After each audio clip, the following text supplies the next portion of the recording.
you are demonstrating a very firm assertiveness on certain issues. And immediately when we interrogate those issues, you concede. And you say, no, I didn't mean that. No, then if you say that, I withdraw. It is the same level of passion and enthusiasm with the subject you are engaged on that is reflected on your written statement, which you did alone without anybody challenging you on it. So my question was, and still is, would you agree with me that therefore it doesn't mean that everything as presented here and the level of authoritative assertiveness we have demonstrated in your written script doesn't necessarily mean all of it must be taken as it is? I want you to take what I put in writing seriously. And not... You've got to distinguish between open responses, because I found some of them kind of quite provocative, I guess, because I don't see what your own Boyson's got to do with this, and I don't see... But, I mean, I have agreed with you that anything is, for you, hearsay, because it's been told to me. I had very, very thorough training in interviewing people and assessing people. I ask questions, I ask other questions to try and find out more and try and for them to confirm. I mean, it doesn't help, if you can't sit down and face people. But when you interact with people, things get often more emotional. I'm sorry, this is Parliament. I'm used to these things in academic things where we're all shouting at each other and contradicting each other and things like that. But I want you to distinguish between what I think and write, because when I put things in writing, I'm more careful than when I speak. Oh, no, then I'm fine. Okay. Thank you. Thank you. Thank you so much, Chief Whip. And thanks very much, honorable members, for this session. We are going to break and come back after 20 minutes. I have said that we will have a short meeting during break, but I am postponing the meeting when we conclude the session, I mean today's proceedings. Doctor? Yes. May we come back at 20 minutes to 7. Okay. May I ask, Honourable Chair, how long it's likely to take? Because I was hoping to see a relative in Cape Town, but I don't think it's going to happen. The relative is watching you here now. No, I'm just thinking, I'm only asking about time for that. Our problems are many today. I have many problems. Let me just say to you, we have serious problems. This is Honorable Novalo, Honorable Mola, Honorable Scotland, where you was. Let me honestly respond to the question by Dr. Haas. When we come back, Honorable Mathis is going to have a conversation with you, then followed by Honorable Sols at the back, and then Honorable James, Honorable Shongwe, and then the Chief Whip. So we are left with 5 speakers. So 20 minutes by 5 is how many minutes? It's about 1 hour 40 minutes, and the SC, he says he does not have. Maybe I can 5 or 6 minutes. I can also have a conversation with you. Yeah, somewhere. So a couple of hours. Yeah, around. So it takes us around to between 8:20 and 8:30. Okay, well, that's the end of that. Okay, sorry, that's all right. I just needed to know so I can let them know. Yeah, no, we enjoyed the conversation with you. That's why I said to you, we are like your grandchildren, you see. No. We sit around the fire. Indaba. Yeah, we must, Indaba, my children. say those stories of your youth. Yeah, thank you so much. Yes, okay. So we're taking a break, okay. Yeah. All right then. So what were you offering at the university? The University of...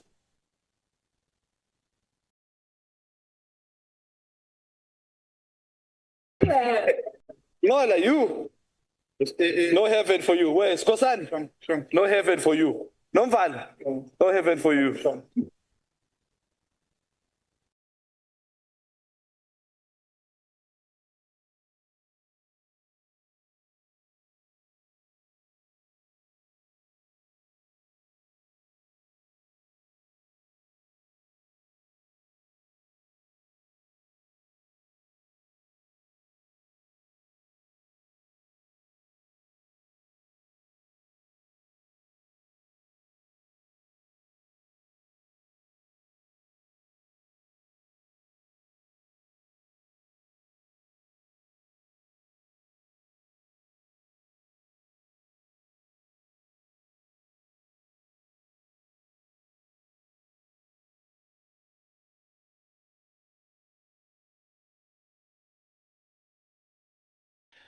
Thank you, Dr. De Haas. I want to start by asking, do you enjoy speaking to the media or to give interviews and statements or public talks about these kinds of allegations? I don't enjoy it. I don't enjoy any of this. I don't get paid for it. I risk my life, I give my time, but nobody else does it. And that's why I do it. Yeah, sorry. Of course, sorry. Are we still working both ways? Would you say that in these public forums you present your views with a great deal of confidence? Would you agree?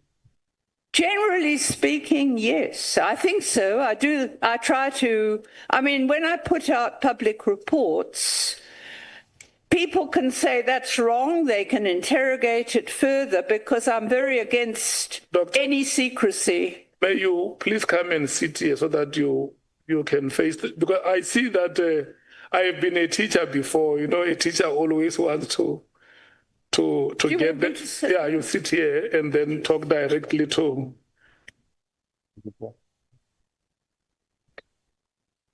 Okay.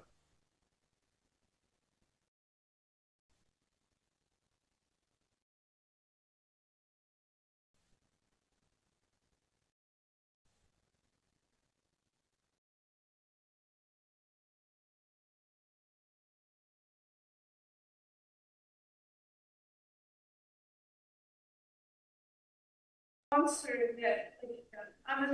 scientist. I understand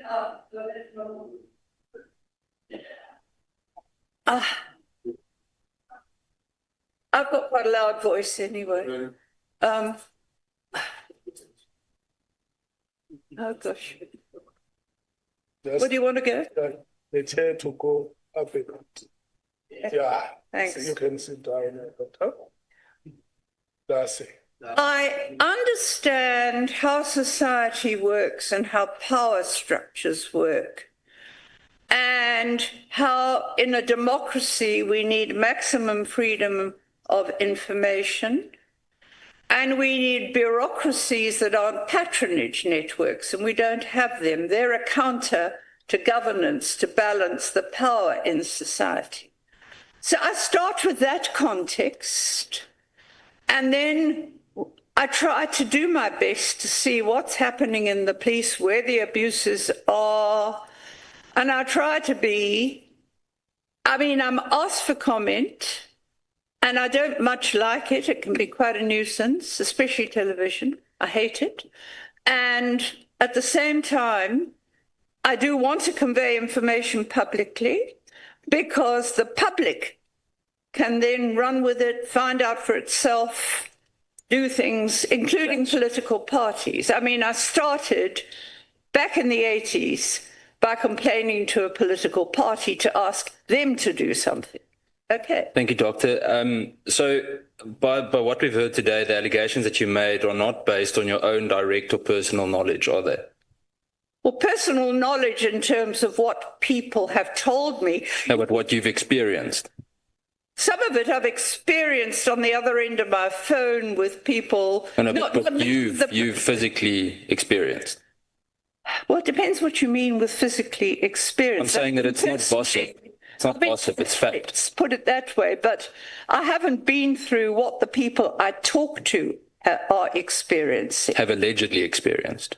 Well, they tell me are experiencing. Of course, it's all alleged until you, well, I see sometimes you have the medical evidence in these things, or sometimes people are threatened and they get killed, and that's evidence.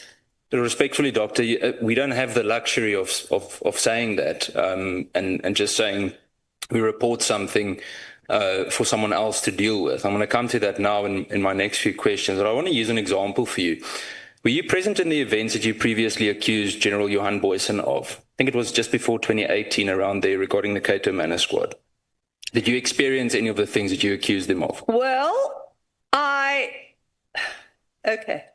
Let's look at that. I don't know why you're bringing this in. No, it's very relevant. I'll show you now. It's very relevant. I was getting complaints from taxi operators about members of his unit taking kickbacks and working with one faction in the taxis. But did you see evidence of that?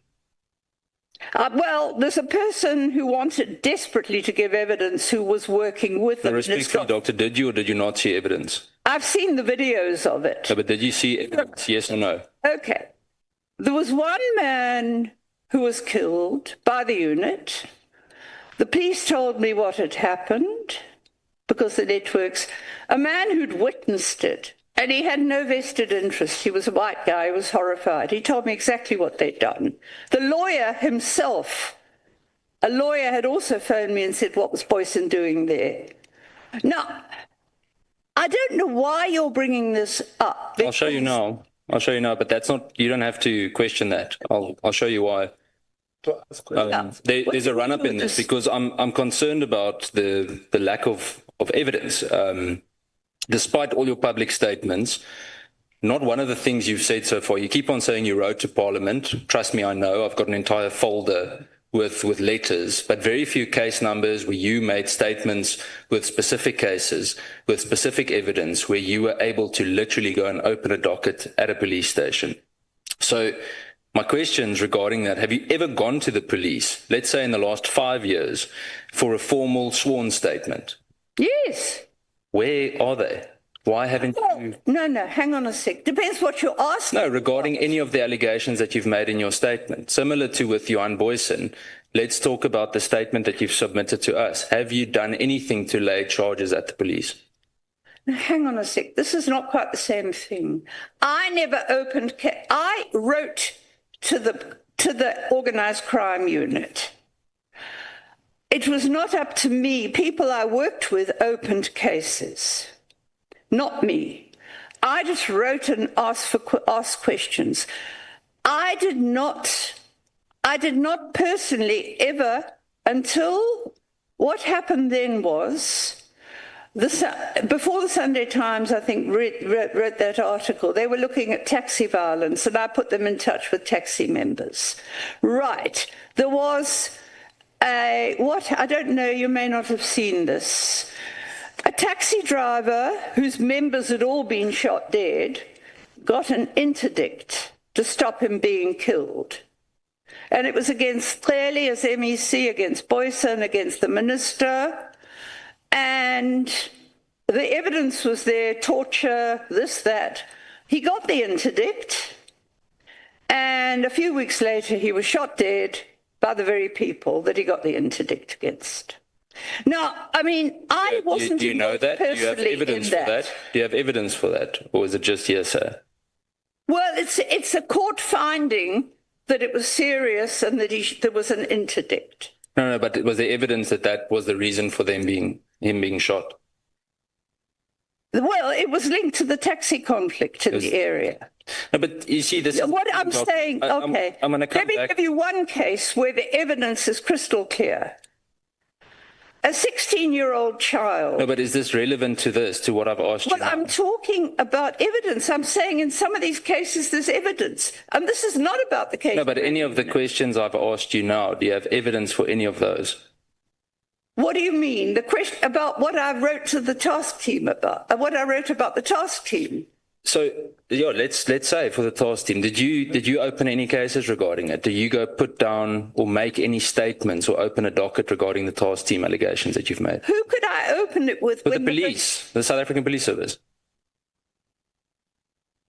Well, when the provincial commissioner is helping to run the task team, what's the use of going to the police to open a case when these people are already facing cases and it's up to the court to decide?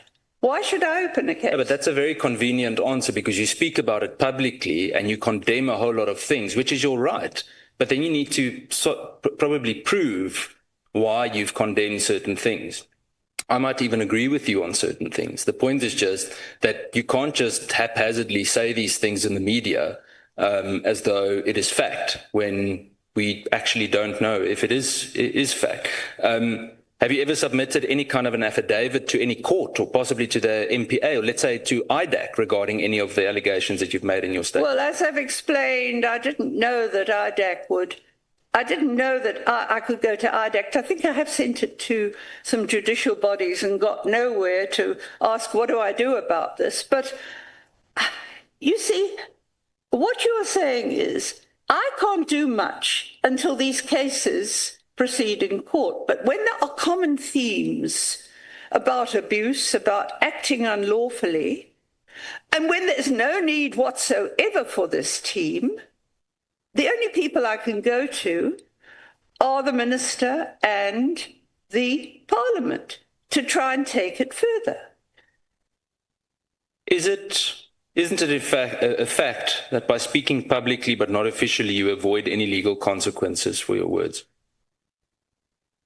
No, not at all.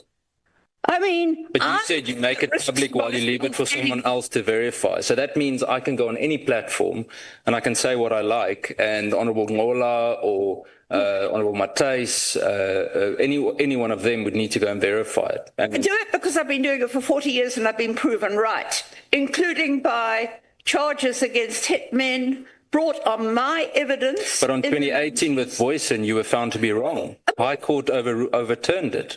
There was an interdict and the court made it very clear that what you had said was not accurate. I'd said, I didn't make statements against Boyce, and I challenged. No, I've got the article in front of me, News 24. I'll send you the link. The next one, you will agree that such a possibility exists. Let me start with this one, maybe. No, I'm confused now because I wrote to I believe that if you want to focus on Boyce, I believe the racketeering charges were wrong. There was no evidence, but I believe that in some of those cases, like the taxi driver, there was independent police. Let me refresh your memory, Doctor. You said that the original report on the Cato Manor squad, you couldn't see why anything would be wrong in it. That's what you said, despite the fact that court later proved the relevant. I did not approve of the charging. I never said that the racketeering charges. I did say that I realized that there were charges that should have been brought. In fact, Advocate Batoy sent the dockets back and told the advocate in KZN so you can see there was a mistake in what you said. There was a mistake in what you said. Mistake? What was I talking about? Well, I'm telling you now that regarding today and the questions we've asked or I've asked you regarding General Boyson, is that I would not go as far as even saying, yes, I hear what some of my colleagues say. I would sue you for defamation. You just haphazardly say things about people. We don't have that luxury because if we do that, we get ethics complaints against us. And I can refresh your memory on that as well. Are you aware that General Boyson took your allegations to High Court? Are you aware of that? Yeah, and have you? And you're aware that the High Court ruled? Are you aware that the High Court ruled in his favour, finding the allegations to be baseless? Are you aware of that? They found the allegations against racketeering were based. The cases dragged on. They were withdrawn. They were sent back to the provincial DPP for an individual assessment, which I think should have happened. They should have been. But you are aware, the point is you are aware that High Court ruled in General Boyson's favour, finding that the allegations were baseless.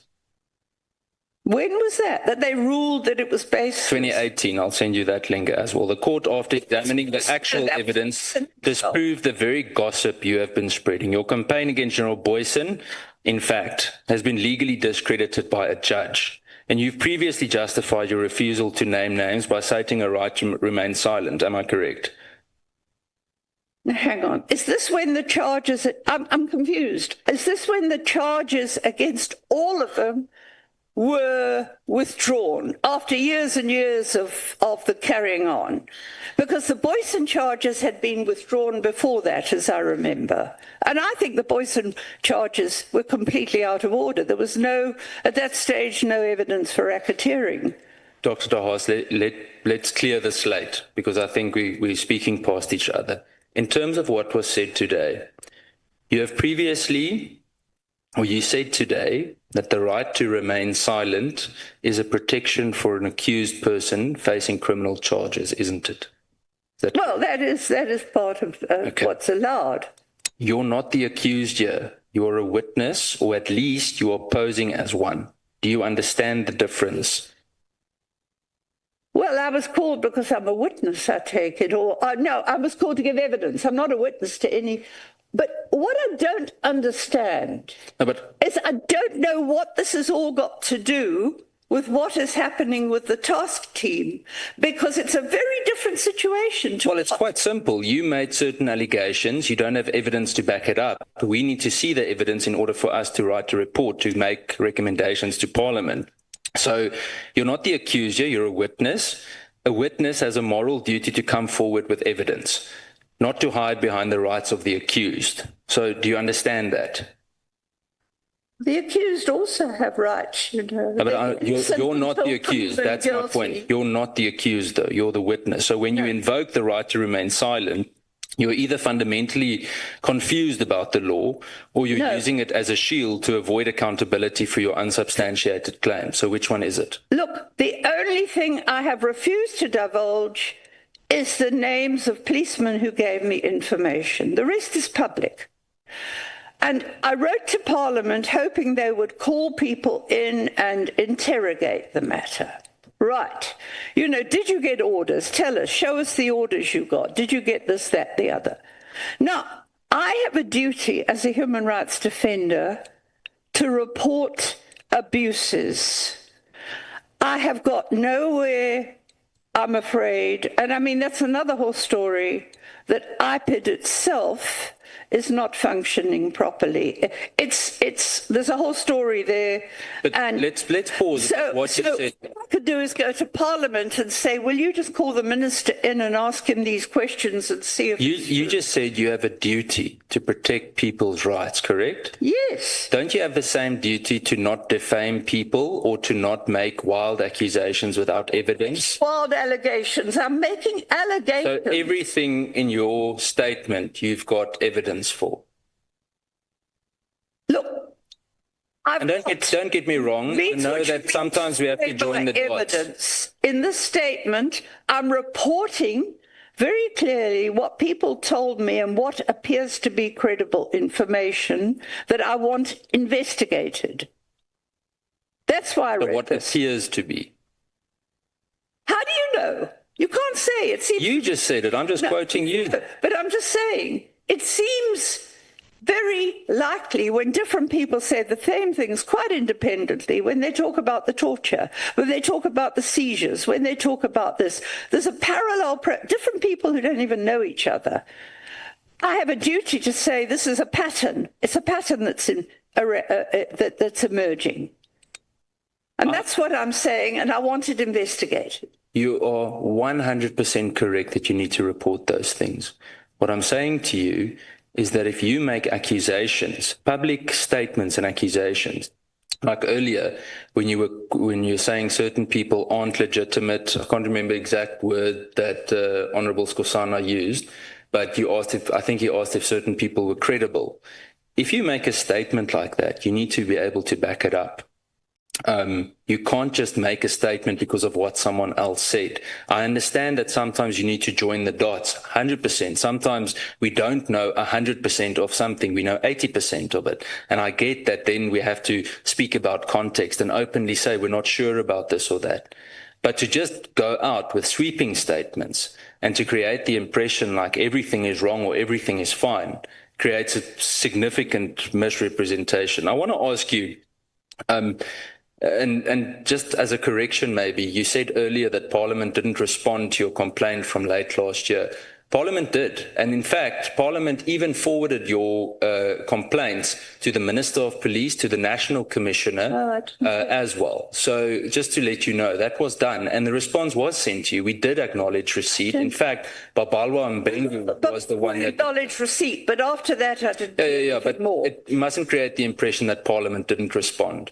Well, it was a receipt of something. I don't know what you did with it because you didn't tell me. Well, I don't need to, but in January, we had that session about the political killing task team. We had the first round then. It was eventually postponed to another month, but we ended up doing it. So... But I mean, I didn't get any notice of that, so I didn't know that you But had then you done can't, exactly. Then you can't just make the statement. Before you make the statement and you sign on the dotted line, you need to make sure that it's credible. We can't just make a sweeping statement about what we do and don't do because it creates a total and utter misperception of our work. Well, look, I've had responses in the past to say thank you and we'll do this or do that, and I didn't, so I assumed nothing was being done, but thank you for correcting it. No, I hadn't been told that before. Dr. Haas, I'm going to, in the chair's absence, I want to hand over to the Honourable Kola Barnard. Yeah, no, as the acting chair, thank you, Honourable Cameron. You have deserted me here because the reason why you must sit here is because you must face the audience. Yeah.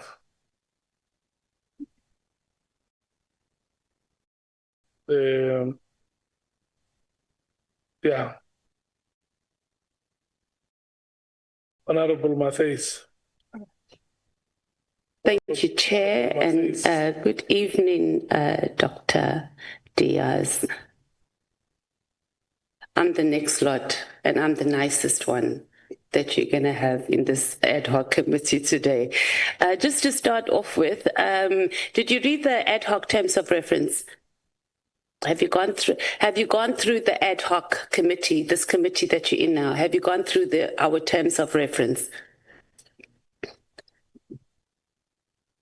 Sorry, I did look at them very briefly when they came through, and as I've been explaining to people, it was not helped by the fact that I've had computer problems for the last week and my home network has disappeared, so I'm having to work between a USB and a tethered data thing. So, but I did see them and they came through just at the time I was grappling with that, and I read them quickly. Okay. So I just wanted to, and this is just by the way, Dr. Mary, is that we do have our terms of reference does allow us to appoint a forensic investigator. Okay. So it is something that we can do if the need arises.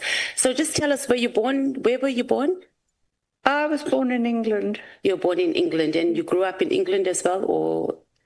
No, I grew up here, actually. You grew up here. Yeah. Okay. Just some clarifications on your qualifications. You said you've got a Master of Social Science degree. I've got a research master for my research, a cum laude one. I have a social work qualification. I have an honours and masters, and then I've got this doctorate from Rhodes, an honorary doctorate in for my work in human rights. Yeah, okay, I got you. And then you often... And a lot of publications. Okay. And is that how you got the title of professor through your publications? People call me that, and I would say I'm not a professor. I should have been, because I was just too busy teaching and doing this to finish a degree. But I mean, it's quite not difficult to finish a PhD, and I've published most of it. So I mean, people call me that, and they use this term professor often in America if you're an academic at university.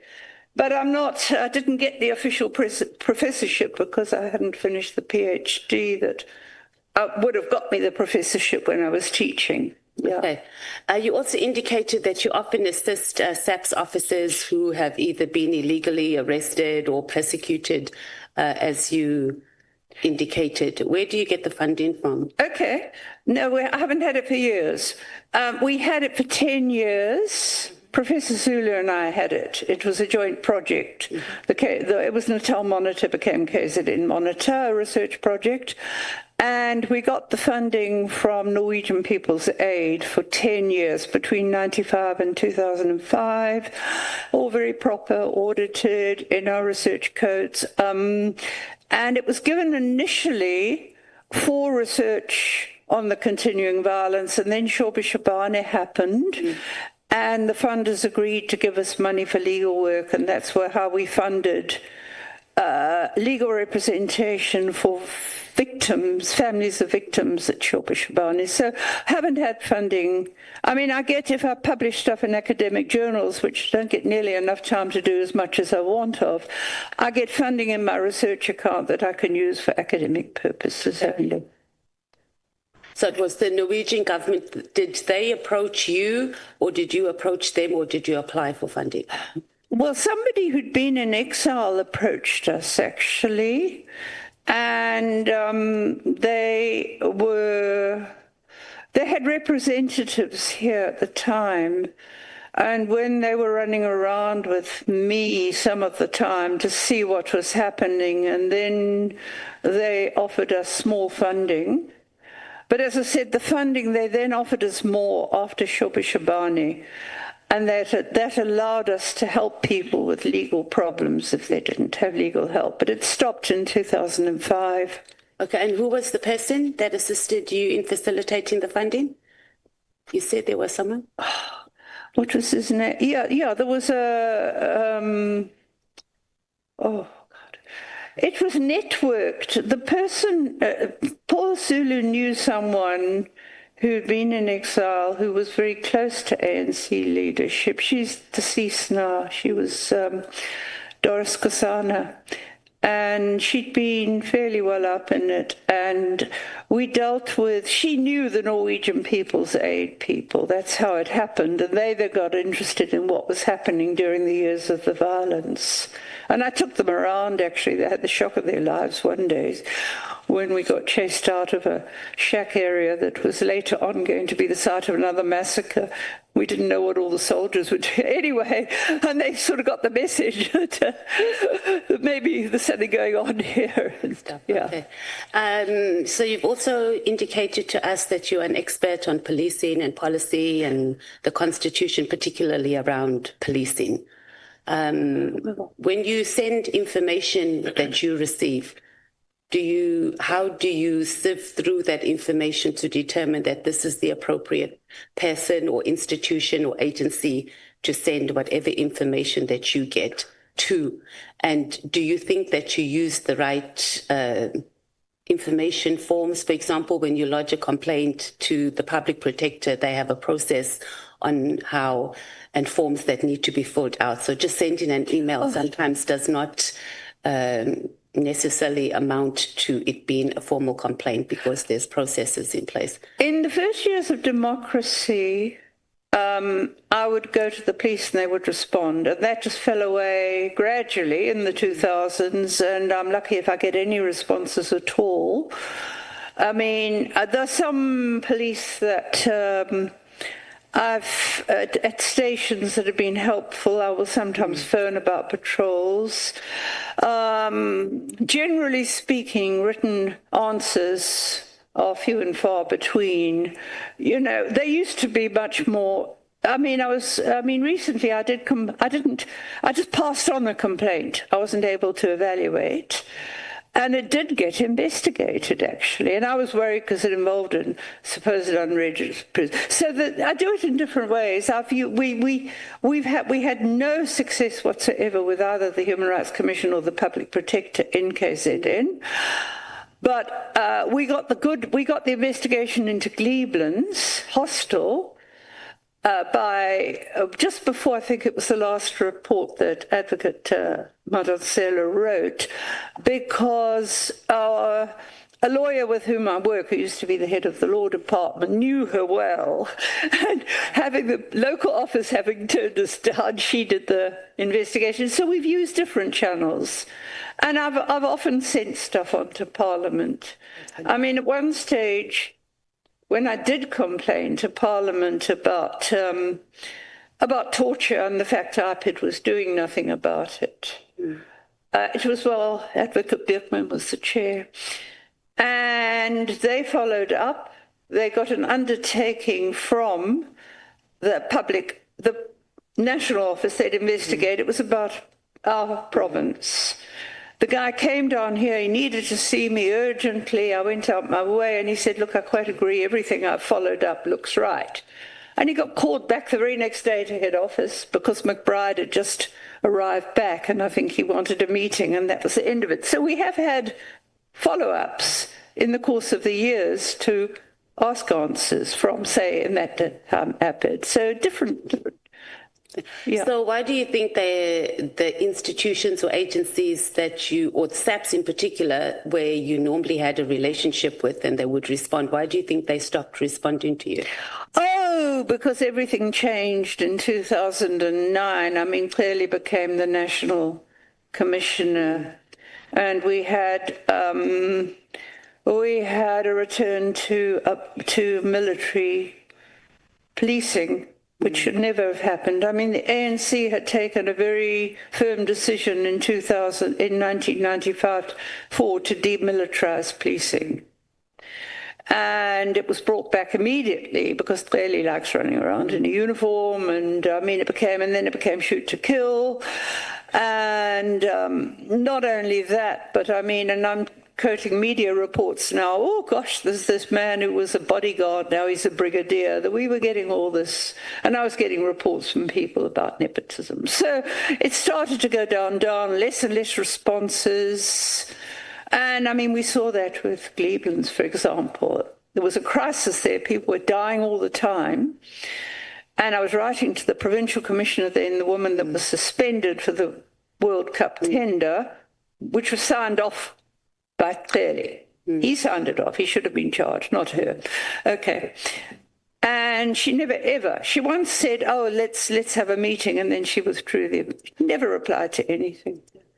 So you pretty much saying that it had more to do with who came into leadership. You don't think it had anything to do with the quality of the information that you were sending or asking about? No, I don't think so, because I was doing what I've been doing since, I mean, in 1990, there was this big effort from people that we knew were not very nice security police, but it wasn't all this nice, you know, that we're having this change, and I knew they were lying because at one stage before 1994, I think it was the Freyvik blood actually, there was a real theory that the police were far to the right of de Klerk and didn't like what he'd done.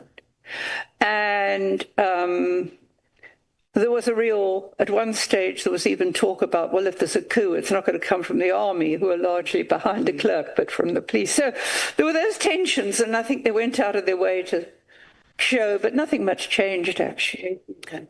So I'm curious about how you did not know that you had an option of lodging a complaint with IDEC, given your vast experience. IDEC, you mean? Yeah, IDEC. Oh, right. Well, I guess I guess that it didn't, I hadn't thought of looking. I'll be honest with you that I'd tried over and over again to get action from IPID and got absolutely nowhere with anything, even with cases where we produced the medical evidence about the severity of the torture. I mean, so I was kind of, there was IPID, there was, I could have gone to the civilian secretariat, but I've never ever seen much. I've seen a lot of bad laws coming out of that have had to be sent back from the civilian secretariat. One of the things I put in parting was this, in suggestions forward to think about basically, is that there's far too much power in the hands of one person of the Minister of Police, who, regardless of who the Minister of Police is, because it's the Minister of Police who decides on the head of it. I mean, now there's a bit of window dressing about, well, let's call for nominations in the new legislation. The Minister of Police is the one who appoints the head of IPID ultimately. Appoints the Civilian Secretariat, which is supposed to give it, and they've got civilian secretariats in the different provinces. Because I once said to one of the Director Generals, well, what are they doing if you want us to... Oh, he said, nobody knows what they do. I thought, what an admission. Anyway, we've got the Civilian Secretariat, and of course we've got, it's IPID, Civilian Secretariat, Minister of Police, of course. I mean, National Commission, no, well, that's the President. But there's got to be a recommendation somewhere. I think that there's a need, there's too much power over oversight bodies of the police with one pair of hands in the form of the minister. I think there should be more of a parliamentary role, quite honestly, in who becomes heading those particular institutions of IPID and the Civilian Secretariat. Okay. So in terms of the IDEC, and you're not, so you weren't quite familiar with IDEC. No, I mean, I thought that they had a more specialized agenda, quite honestly. I was thinking that they were into specific types of corruption. I mean, it gets quite confusing because we've got the SIU running around and we've got all sorts of people who are supposed to be doing it. But, I mean, I'm glad of that suggestion. Okay. Have you read the terms of reference for the PKTT? The PKTT, now where are all I know is whatever was published about it. Yeah. And it was political killings in KZN. Yeah. So you haven't, or you didn't, the IMC, have you read their terms of reference? Sorry, the IMC, which was the interim ministerial. I've never seen a report by them. No, I mean, I don't know whether they ever report it to Parliament. I mean, that's something that I could. Have you tried to access any of those documents? Well, I looked to see what I looked at the time I wrote that conversation article. I looked to see whatever I could find about their operations. And all I could get, it was a decision and it was media reports, basically. Okay. So when did you conclude that the PKTT was a rogue and unnecessary task team? Well, it was starting to show that way a couple of years. They'd had 2 years when I wrote that conversation article. They'd withdrawn charges in 3 high-profile cases. It was impossible. It was impossible to assess. And you see, someone asked me about how many convictions were there, and I mean, I've scoured media reports. I know that there are cases in court from people that tell me. I've scoured media reports, and there's not many high-profile cases. You know, the high-profile cases get reported in the media, and they used to be even better reported 5 years ago. So you do pick up, and I know, with people, I know more about the killings in the areas. I've never, ever heard about anyone having been convicted. Some of the cases that have happened recently, a couple of them, they said, you see, we're getting these convictions. They've been there for years. They've just dragged on. And I think in at least one of those cases, the work had been done by the provincial team. It was going back that far. In another case, it seemed that, and this may be a problem in other cases, that the man who pulled the trigger had been convicted, but he was telling everybody who would listen to him, apparently, that, but hang on, I told them who sent me, and they weren't interested in investigating. But again, this is what I want. These were the things that I was hoping that some investigation into them would look at. I mean, I'm talking about, forensic investigators looking at records and things like that. So about 2 years ago, you'd say that you held the opinion that the PKTT was a rogue Yeah, I mean, 3 or 4 years, what was it now? 4 years ago, over that.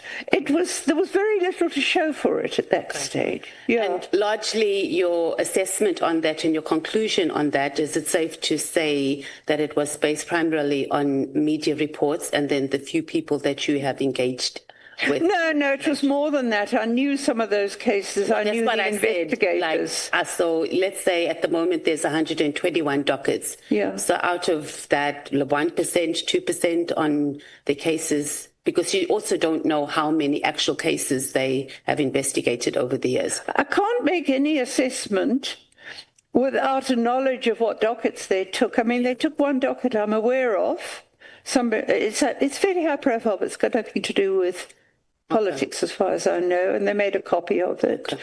And they've taken other dockets that, as I said, are fraud or corruption. But, I mean, the early cases, I was able to make assessments in some of those cases because I knew the context. I knew what was happening in the area. I would hear from people if there had been arrests. So, but, I mean, basically, there was no evidence. There was nothing much to go on. Okay. In terms of information to assess. And that was even up till the last one, which is in 2022, I think. Okay. So without giving us the details of the cases, more or less how many of the PKTT cases did you have personal knowledge, or you engaged some of the victims personally? Look, I can't tell you that now. I've only now pulled all those lists up because I didn't know about, the fact that I would come here, put it that way, after the establishment. And when and I dare not mention the name, the commission that shall remain nameless was established, they reached out to me.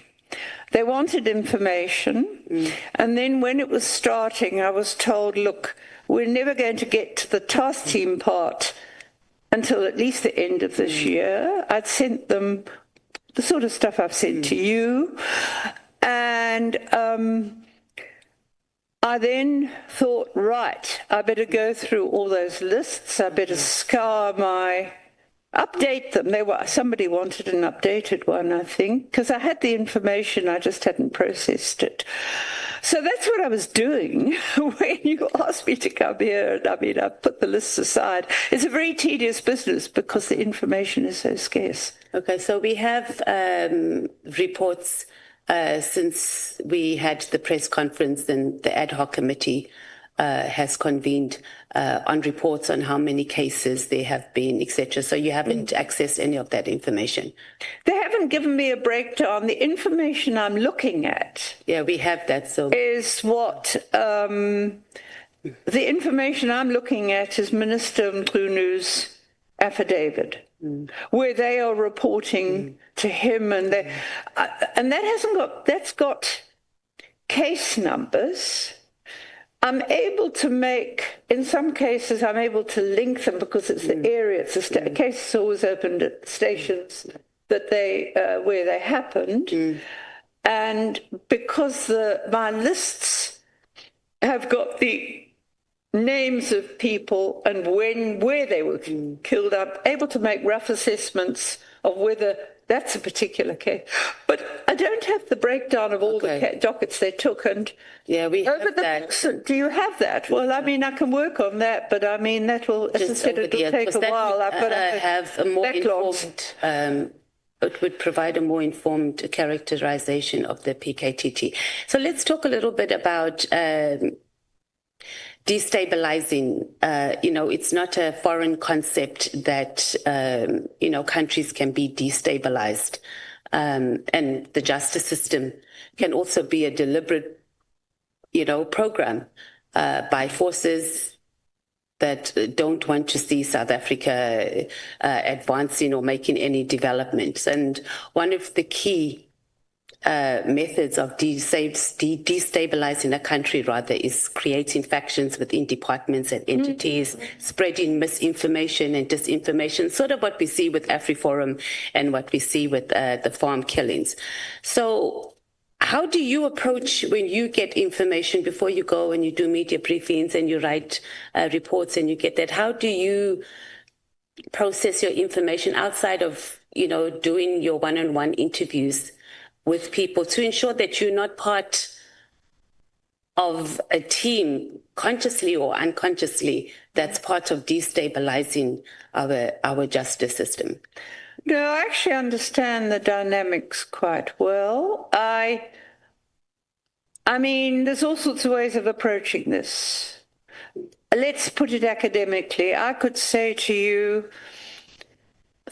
what's coming out points to the fact that that team was set up to cover up for politicians. That's my hypothesis. Let's say hypothesis. You have to prove me wrong. So, okay, I've got various theories in my mind. Now, KZN is volatile. We are the heart of probably the most powerful long-distance taxi. There's a lot of ones. I mean, what happens in KwaZulu-Natal is the hitmen linked to the taxis will commit a hit and the taxis will get them off to the hostels in Gauteng. And you tell me why we've still got hostels 30 years after democracy. Anyway, but that's the way it operates. And of course, we're harbour city. So I'm just asking, so do you feel that you are confident enough to know that you're not part? Yes, I do indeed. I do indeed. I've been in this a long time. And that your activism is not being weaponized. Well, anything can be weaponized, especially in the social media age. Because when you make your decisions on whether you're going to go public and share information, that you are conscious that I'm not being weaponized to destabilize. No, we have an entire minister who made a decision, and largely his decision, even his statement, he came here and it was based on a report that you gave to him. And whether it was intentional or not, I'm just saying. So that had a ripple effect across the entire country. We actually have a commission now and an ad hoc committee based on a report or a complaint that you have submitted. So I'm asking that at no point have you been approached to be part of a grouping or anything, to be part of something to push a particular agenda? I want to clarify that I work completely independently. I mean, I still collaborate with Prof. Zulu, but he's teaching postgrad students and writing. We share information, but we don't work formally together. He's not doing violent stuff anymore, but we are very close friends. I am certainly not part of. There have been attempts to say I'm working for some foreign. I've heard all sorts of weird things. I'm a very independent person. I make my own decisions. No, I understand that. That's why there could be unconsciously. And you are on my discretionary 5 minutes. Oh, thank you, because I'm pretty much done. And this is at 7:15. Your time will expire. Okay, I'm actually was concluding now. I just think, Chair, as an ad hoc committee, because these PKTT reports is going to keep cropping up, we're also going to keep getting witnesses to say that this is not accurate, etc. And as a committee, I think we should make a decision or consider rather that we ask the Auditor General to audit the PKTT reports over the years. And I think it's going to be because so far we've got reports from the police themselves, and then we have witnesses come and say the information is incorrect, etc. And the most positive thing we can do is have an independent body who is mandated to do that. The AG auditors, SAPS, and the crime stats as well. So we can ask also for them to do an audit on this. And I think that will help us as we move forward to deal with information. I would welcome that. That's what the sort of thing I was looking for, basically. Okay, yeah. I'm done. Thank you, Chair. Thank you. Thank you so much, Honorable Matthys. So thank you so much, Dr. De Haas. May we please move to Honorable Sols, but before we do that, let me take Honorable Nomvalo. No, thanks, Chair.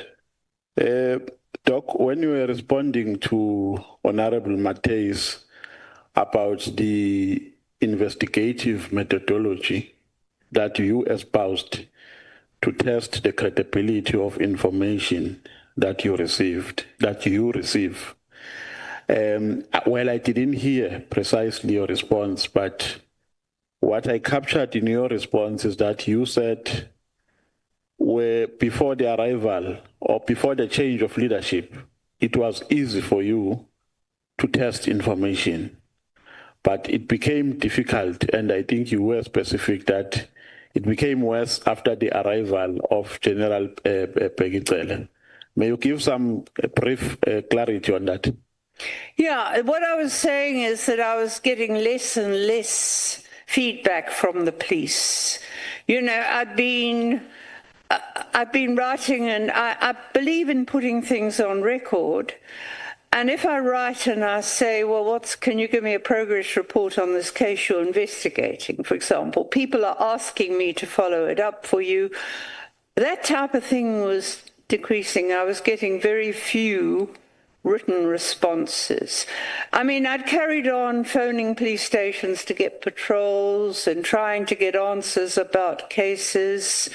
But what was happening after clearly became, there were two things. First of all, well, there were more because he remilitarized the police, and you've got this military ethos in the police. And pardon me, but I tend to, okay, no, I will leave that about the military, but never mind. That was one thing, but it was just getting less accountable from my point of view in getting responses and about what was happening. Look, it did go on. I mean, you know, for example, the honourable chair of the police portfolio mentioned the Boyson, the organised crime. Now, this is what I did when people came to me and said, you know, these people are seen running around with the rival taxi faction. So I write and I ask about it. I don't get much response, but I did get a bit of a response. Not from, it was Olivier. I mean, I have something about a background of Olivier I won't go into here, but he was acting in charge. I think Boyson was the overall command. That's what I said. Okay. Yeah. The point is, though, that the point is that he was in charge of the organised crime, and I did. Doc. Yeah. No, I don't mean to be rude, man. I think I get the gist of your response. I have limited time. I still want. Okay. Oh, sorry. Carry on. Yes, I still want to pursue this. Now, should I understand you to say that the investigative methodology that you used to apply, you are not applying currently because of the circumstances? Depends what you mean by it. I mean, I'm getting as much information as I can for anyone who knows anything, but I'm not getting it from the police most of the time. So what can I do? Remember, Doc, the original question by Honorable Mateus was, how do you test the credibility of information after receiving it? That was the original question. And your reaction was that it was easy for you before the change happened in leadership. It became worse after General Pegicele came in. Now, the question is, does that mean you are no longer using the investigative methodology that you used to use under the then leadership before the arrival of General Pegicele? And if you can be very specific and brief so that the chair doesn't whip me. Yeah, I'll be very brief. No, I haven't changed. I'm still trying to get information from the police, and I often don't get it. That's what's changed. That's all that's changed. I do my best to get, right now, police are refusing to open a case that a man wants opened against, he's under threat. It's illegal. What do I do? So I go to General... Apologies, Doc. Really, I don't think you understand my question. It's the same. You are talking about getting an information. I'm not talking about that. I'm talking about testing the credibility of the information that you have received. Those are two separate things. Yeah. Getting an information and testing it after receiving it are two separate things. The question was, how do you test the credibility of information that you receive from informants after receiving it? I do my best. I still use the same methodology. I do my best. What I was doing before, asking answers from the police that don't give it to me, that's what's changed. So if you receive an information from the police, then you ask for answers from them, from the same police. Is that the methodology that we should understand you to be using? Look, what I'm saying is a lot of the information I supplied in those case studies were not the ones that are in the factual letters, the letters I sent to Parliament and the Minister. That information came not from the police, it came the people, apart from a few investigators who might have been involved in the cases, right. But that's first-hand information from people who are caught up in these investigations, who are ordinary people in communities.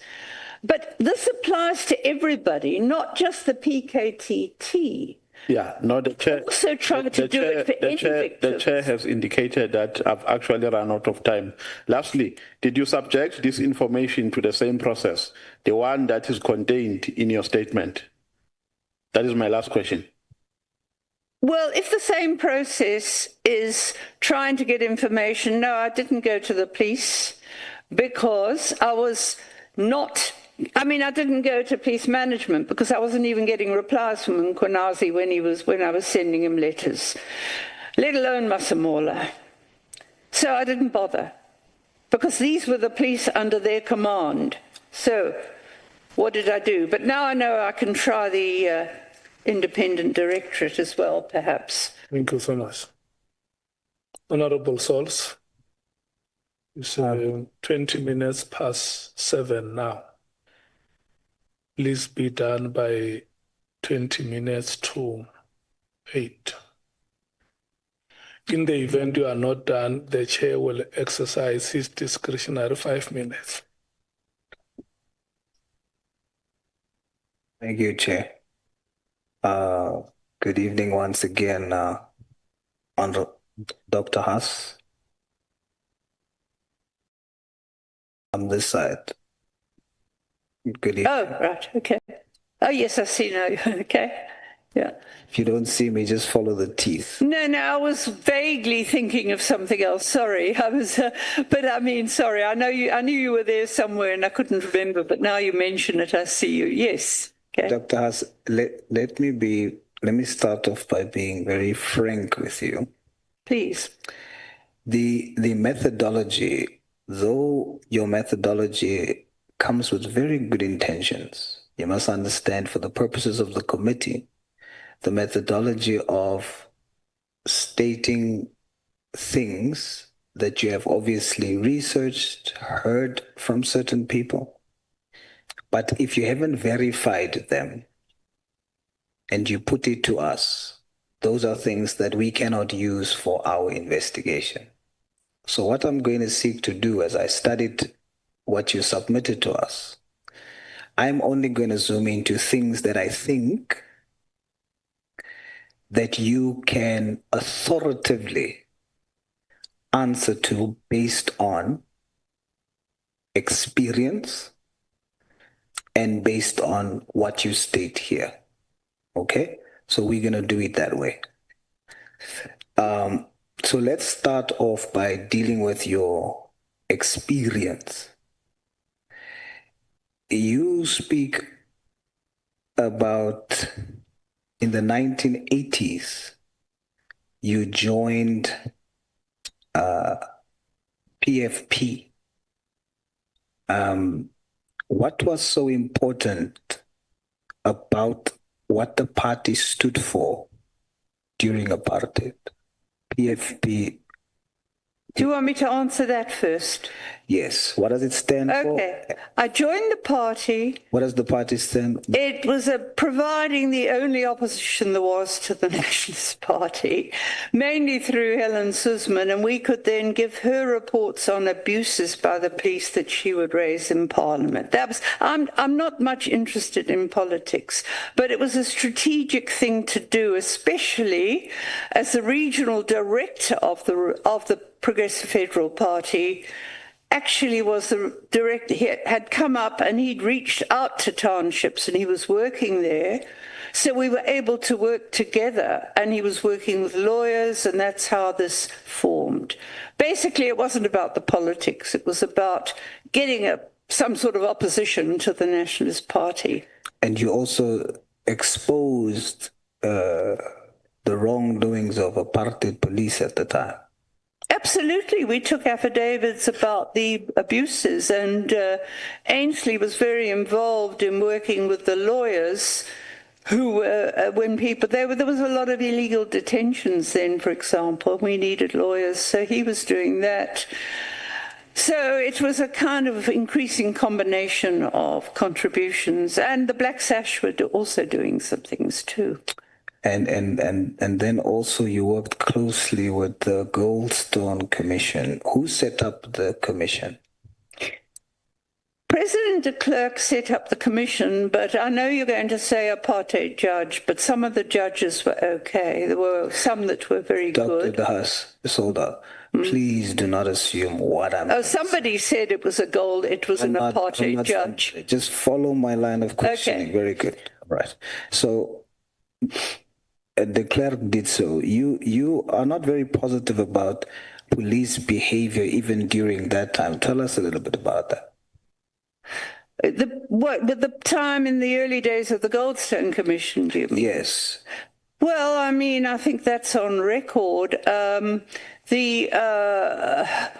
police were coming and saying, right, and I was kind of quite amiable towards them. They were welcome, and I just these were kind of white security police, put it that way, mainly.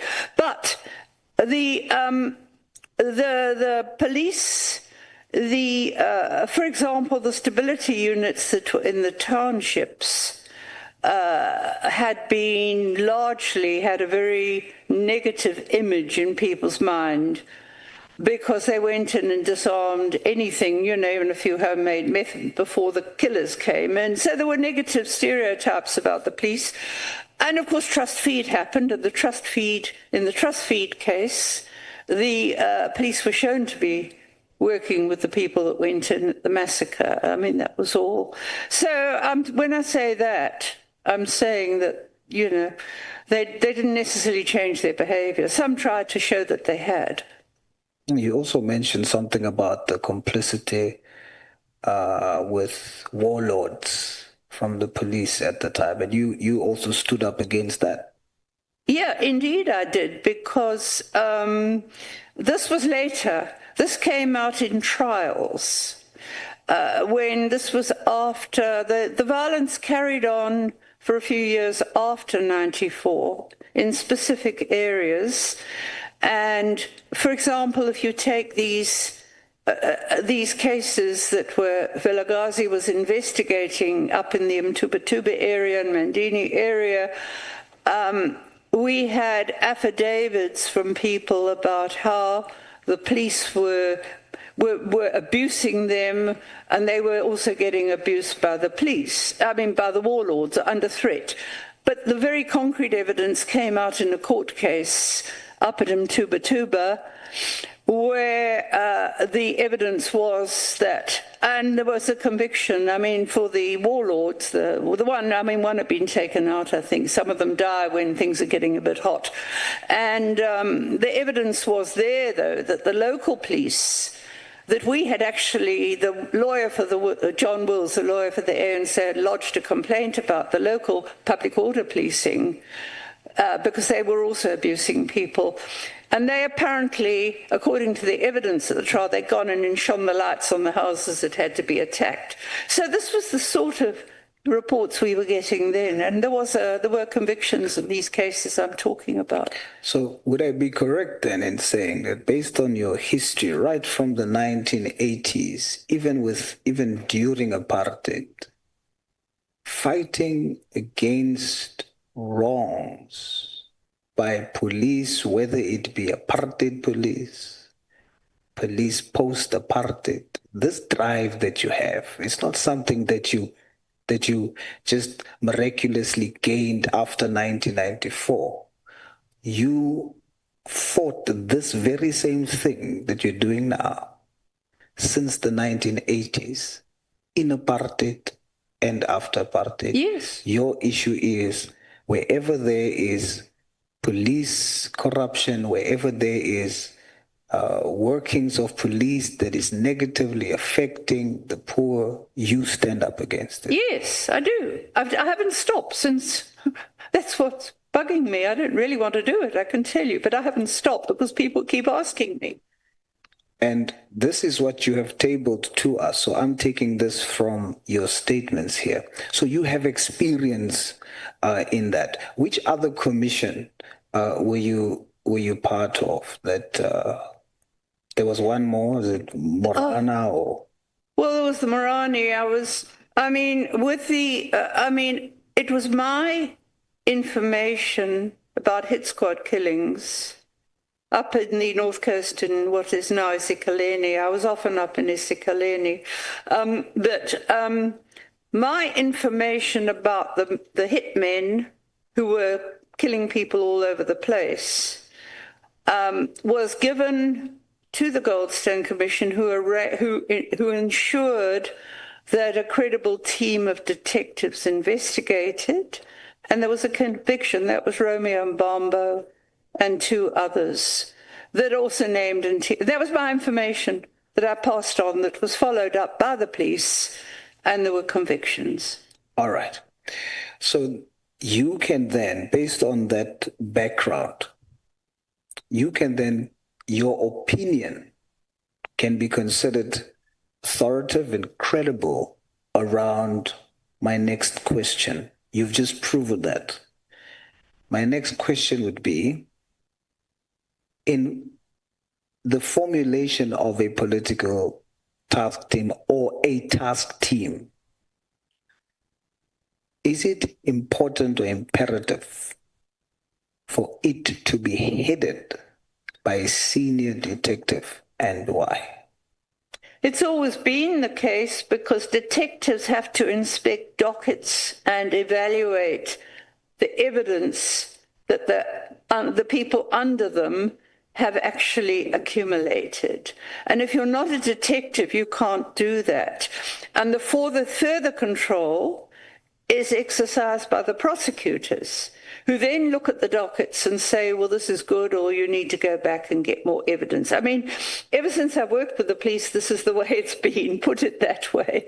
It makes sense. How can you, if you're not a detective, if you're not experienced detective, you only get to be senior in most cases, although there's a bit of a not quite so simple now, but normally you get to be more senior when you've got experience, and you're in a position to do that because somebody has got to keep checking on the quality of the evidence, even before it goes for the prosecutor. You raised that element as a concern with the current PKTT. What is your concern around that? There's no senior people that are, there was supposed to be. As I said to you, the national deputy for detectives was in overall charge. He had to have the reports, but there was a brigadier who was the local provincial person, and that brigadier very soon left. And people say, well, no. And they all say the same thing. No, he couldn't take it anymore because he was getting instructions and he was in charge of investigations. He was the one that did the dockets then, I was told. And then it seemed, I have not come across another name that's there all the time. If I would say to someone, well, who's doing the dockets now? Well, there was a captain who came in and there's a colonel. That's, why? Why isn't there a fixed structure? So who is running the PKTT now? And what is your information on whether or not he qualifies as a senior detective? Well, I'm told, and this I don't know at this stage, I'm told that some of the people that were in the task team have gone back to their bases. that they came from. You know, one might have been a stock theft sergeant somewhere, or, you know, it could have been, I mean, not all the people in the task team were detectives. But I'm not sure those that were carrying dockets that are in court, I'm not sure who is now overseeing them. I mean, in theory, it should be a senior person in the province. All right. So I don't know, though. I can't answer that because I do know that in the case of the police, there isn't one. There's just the prosecutor. Yeah. So what we're going to do is, like I told you at the beginning, because you don't know, we're not going to accept that as authoritative. You said earlier that the current coordinator of the PKTT, General Khumalo, is not a senior detective. Are you... He's not a detective. He's never been, from what everybody tells me. He's been operational response. Now, once again, are you saying that based on you are sure, or are you saying that based on what you've heard?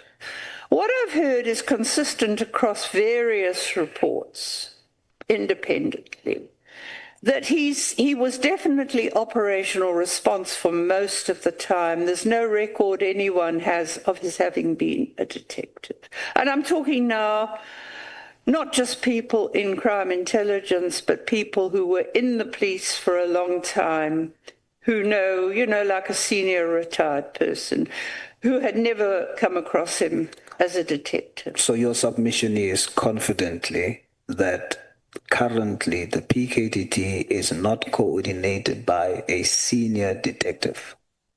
As far as I know, because I don't know whether or not those members, you see, that's the other foggy thing in all this, because some of those cases are still in court. And the investigating officers were allowed to keep those dockets that are still in court. Now, when they've gone to court, the investigation is over because it's in the hands of the prosecutor. So I don't know whether, I mean, you know, once the investigation gets to a prosecution. So what we'll do is, we will take your response to be you don't know, but we will keep for the record that we must ask and interrogate the question whether or not the current PKTT coordinator is a senior detective or has detective experience, okay? So we'll take it like that. Let's jump into your Volume 1, Annexure Bundle Volume 1.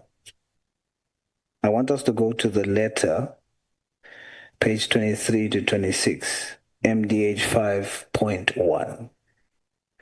There's a section in section 4. This is a letter you wrote to General Mkhwanazi. So I want us to spend my remaining time on this. So you must be very concise here, Doctor. This was in 2021. Is that the letter you're referring to? That's correct. I think it's the only one that's in here. Yes. So let's go to paragraph 4. The reason why I'm zooming into that is because, once again, I'm going to test the authority of your evidence, or what you are supplying as backup of your position, because you use the words you can confirm. So if you can confirm, then that means it is something that we can use. So I ignored everything else where I see that you can't really say for sure. So we're just going to zoom into where you specifically state to us you can confirm. So let's go to paragraph 4, number 4. Sorry, could you just tell me exactly which bundle it's in here? I'm getting myself muddled, as I always do. Which page is it in the? Is it in the? It's MD, item MDH5. Okay. 1, volume 1 of Annexure Bundle. Okay. Annexure Bundle, volume 1. Are you there? Okay. Yeah. Okay. I've got it now. The Number 4. Commission SAPS, 11th of October. Yep. You wrote this letter to General Mkhwanazi. Yeah. Did you get a response? No. Let's read 4. Would you please, I will stop you where I would want to question you. So let's read yesterday afternoon from there. Okay. Yes. General Khumalo, yes. Members of General Khumalo's team, seizure of the phones, and I think... Point number 4, it starts with yesterday afternoon. Yes. Sunday, 10th October. Yeah. Continue. Okay. It's your statement. I received a report. Yes. Right. And he'd been arrested at Loop Street. I wasn't able to confirm after speaking briefly to him that members of the ministerial task team after... See what you're saying there. You said this was yesterday afternoon, Sunday, 10th October, I received a report that Zulu had been arrested and detained at Loop Street. I was subsequently able to confirm, after speaking briefly with him, that members of the ministerial task team had arrested him. Now, you are saying that the PKTT has arrested him, and you are able to confirm that, right? That's what he told me, and it was I think, from the people he described, and that was when I first heard about National Intervention Unit. Are you able to confirm, are you sure or not? That sure as one can be about it, because, I mean, Tabiso Zulu is very intelligent, and he's been doing his own research on these matters for many years. You see, Doctor, you must not say as sure as one can be. You must say, I'm sure as one can be that this was the PKTT who has arrested this gentleman, because what you are claiming is that the PKTT, it was basically overreach.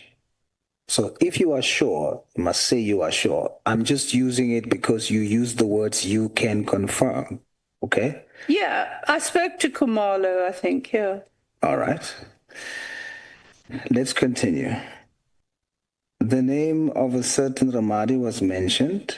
Conversation, the arresting officers had seized 2 cell phones in the possession and told him that they were going to download the content of the telephones. These telephones should have been stored securely at Loop Street Station, but a duty officer confirmed that the arresting officers had made an entry that they had removed the phones, but no contact details were available for me to follow up. I did speak to General Khumalo about this, and I also sent him messages complaining about it. How did you speak to General Khumalo about this? On the telephone. So you have telephonic records that you have spoken to him about this? Yes, yes. I mean, I don't know if I've got the records anymore. It's 4 years ago, but I did speak to him. Okay. That you can say for sure. Yes, yes. I requested that he send his email address so that he could follow up via email, but since you have not received anything back. No, I never received anything. I think the report, the phones were reported. There was a report, though, to the Inspector General of Intelligence by Tabiso himself. Okay. So what you are telling us by this statement, because this is the only thing closest to what I can use as something with authority. With this, are you saying that the PKTT has arrested people, taken possession of phones on cases that was not falling within their ambit? Is that what you're saying to us? So in this case, it wasn't, because they'd arrested him. I can't remember what they arrested him for, because he had opened a case of assault, and they claimed they were coming to investigate it. Then they arrested him on another charge, and that's in further correspondence I don't have with me, but it wasn't political that they were dealing with. All right. Dr. Haas, you also said that earlier you wanted to shed light on the fact that at one political killing, provincial police did a good job with this particular political killing, and then when the PKTT started, they took over and then withdrew the charges of that. Not immediately. Talk about that to us. Okay. What happened is, and if you look, I think I made a copy of quite an interesting media report where clearly it's going into figures and things like that. And what had what had happened, he gives the figures for the people that had been taken that were handing dockets. He said so many members and so many had been transferred from their units because we took the dockets, right. So that's how that happened. And then initially, in the first, and I haven't yet pieced together the whole timeline because initially there was supervision of the task team. There was a Brigadier Mkhwanazi who was there and he looked at the dockets. This would have been, I think he was still there. I think it would have probably been around 2020. Maybe he was, but I'm not sure. He wasn't there for more than a year or two. And one would need to say, well, but it wasn't the immediate takeover, but it was soon after the takeover that those charges, by 2020, the charges had been withdrawn in those 3 cases that had been handled by provincial people against the politicians. Because in the Magaka case, they did not immediately, they didn't withdraw the charges against any of the hitmen. They didn't give them bail either, but then a new prosecutor came in and he gave them bail, apart from the one that was Mkhwanazi, because I think he had another conviction. But you are saying that the PKTT withdrew those cases? Yeah. Yeah, they did, because they were in charge then. Thank you, Chair. Are you done, Honorable Source? Yes, sir. We don't want even a minute, a discretionary minute from the chair. If I would take a minute, okay, then it is something that I would want to say to Dr. Haas. You are allowed. Frankly. Dr. Haas, there is a scripture that says, knowledge puffs up. Knowledge puffs up.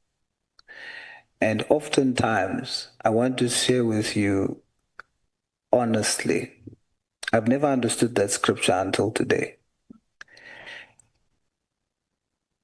Your vast knowledge and experience, in your wisdom, strike a balance when how you come across to people based on that. I can suspect when I look at the way you speak in your writing, even if you use the words please and I request, but you said to General Mkhwanazi, please also either ascertain from General Khumalo or request the email or request he emails me directly whether the police who arrested Tabiso Zulu had obtained a warrant. It's like you are speaking to a provincial police commissioner who has people under his command. And when you, from outside, almost speaks as if you are commanding him rather than you are seeking to join hands with him, you come across as puffed up. And mine to you would be very humbly, respectfully, caution against what Scripture tells us. Don't allow your knowledge to puff up. Thank you. Well, I didn't know I was rude to General Mkhwanazi. Sorry. You must start by saying hallelujah before you respond. Oh, sorry. Hallelujah. Okay, right. Well, thank you. I mean, I appreciate, even if you're, I've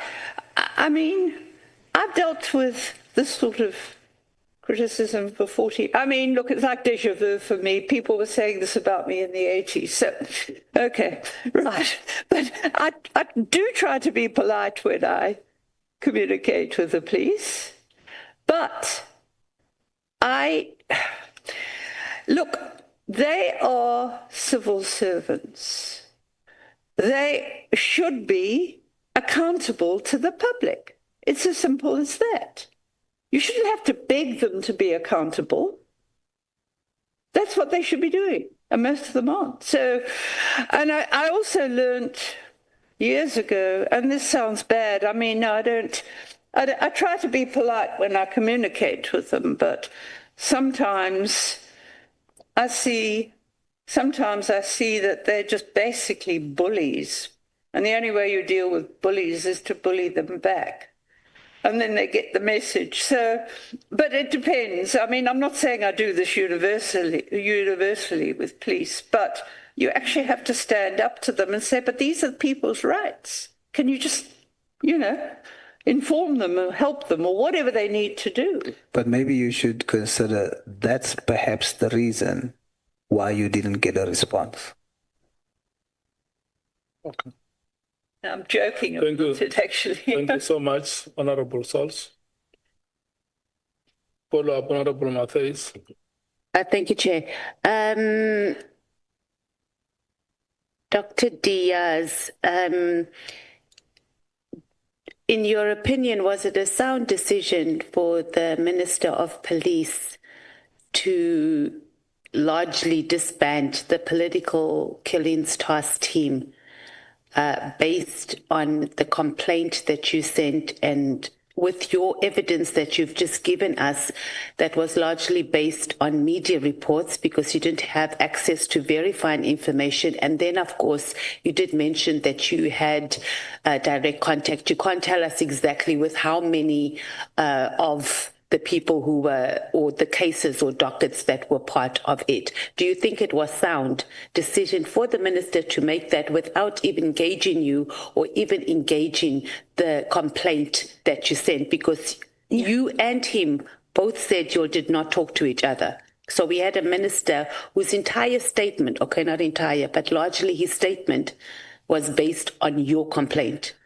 Look, so was it sound? I think you must just tell us whether you think it was sound, given what you sent to him, Doc.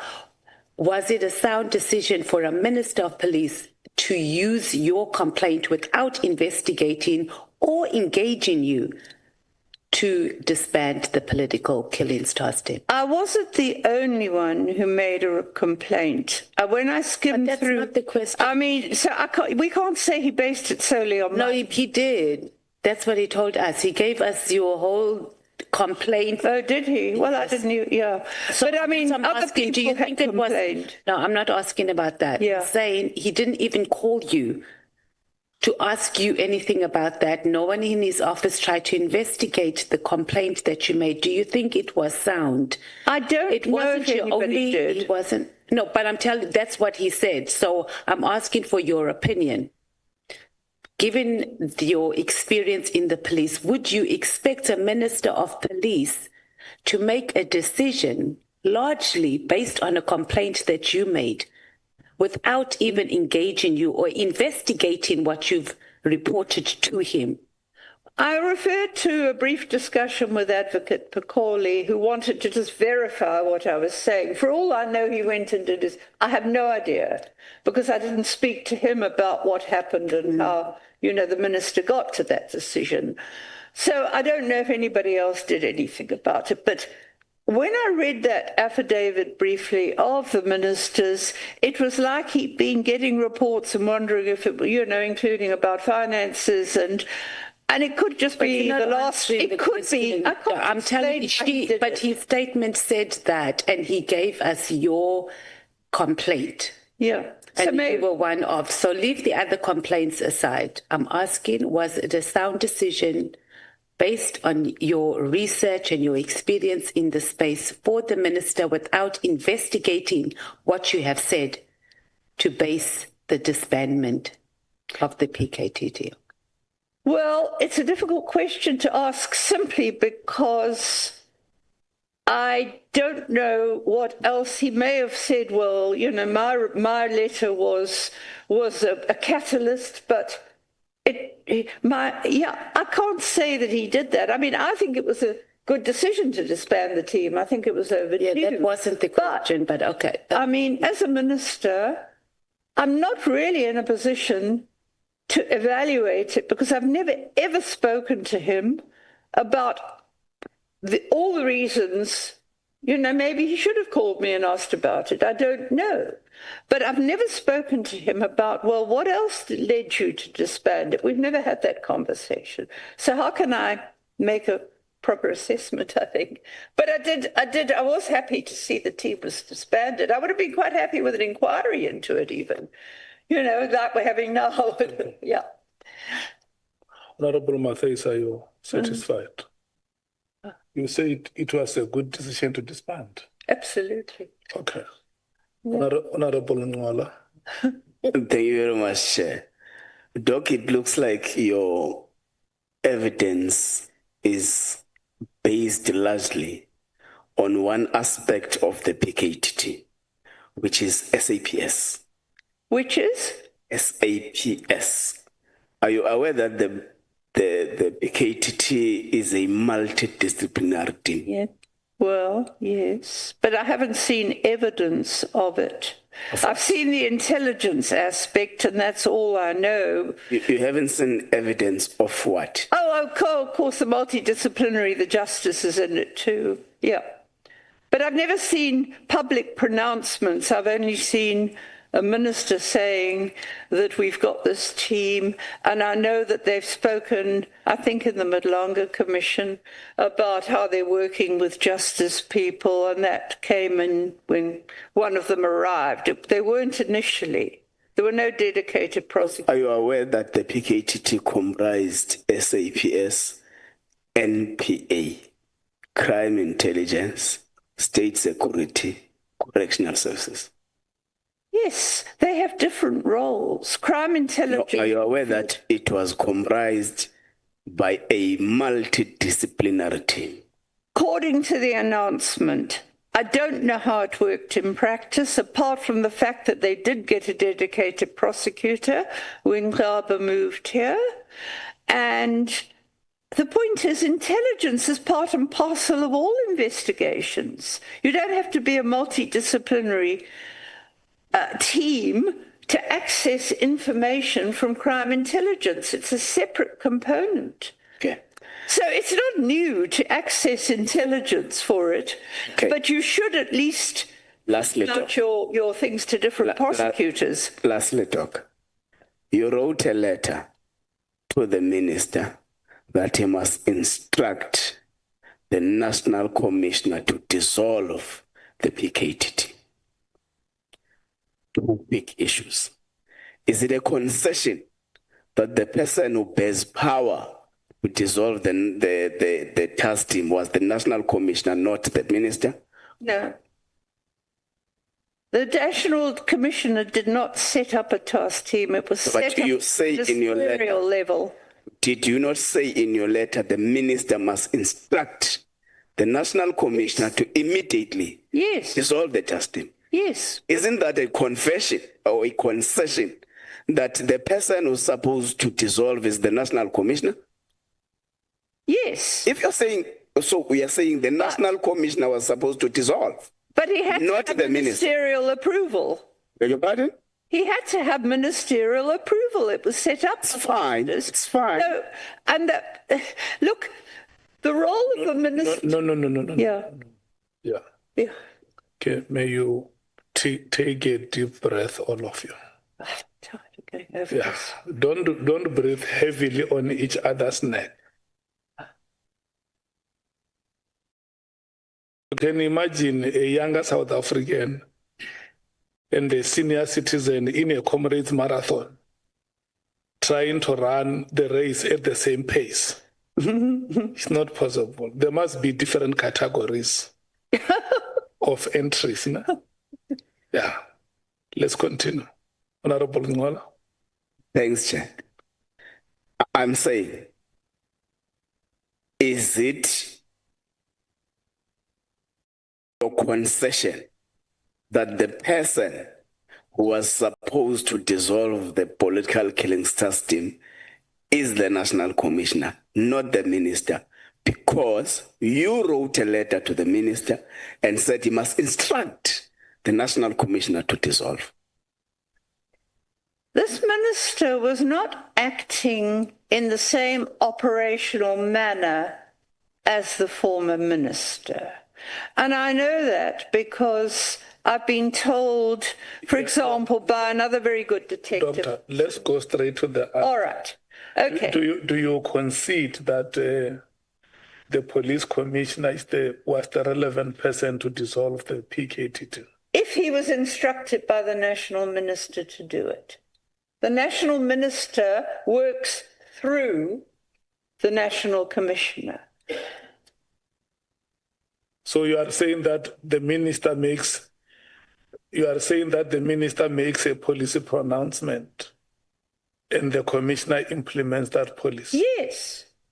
So your interpretation is that the decision is like a policy pronouncement? Yes, it is. We don't need this anymore. I mean, he's entitled to do that, I think, especially if it's costing a fortune. When you say we don't need this anymore, who else do you include in that way? Well, no. It's sorry, that was just a throwaway comment. I'm just guessing on.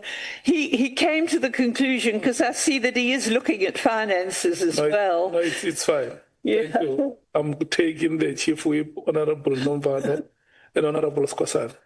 We will come to you, Honorable James. No, thanks, Chair. No, I wanted to do a follow-up on 2 issues, or maybe 3 issues. The first one,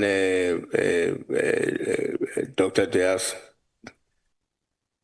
it has to do with what Mkhwanazi was asking. You wrote a letter to the minister to instruct. Why didn't you just ask the minister to decide? Because why didn't you just ask the minister to dissolve? Why should the minister still go to somebody else? Because by implication, when you recognize, even as you are preparing for your letter, that the minister must confer to somebody else, you are recognizing automatically that that person might have the authority to take a decision otherwise. The role of a minister, and I think people have lost sight of this because they're used to seeing ministers running around doing things themselves.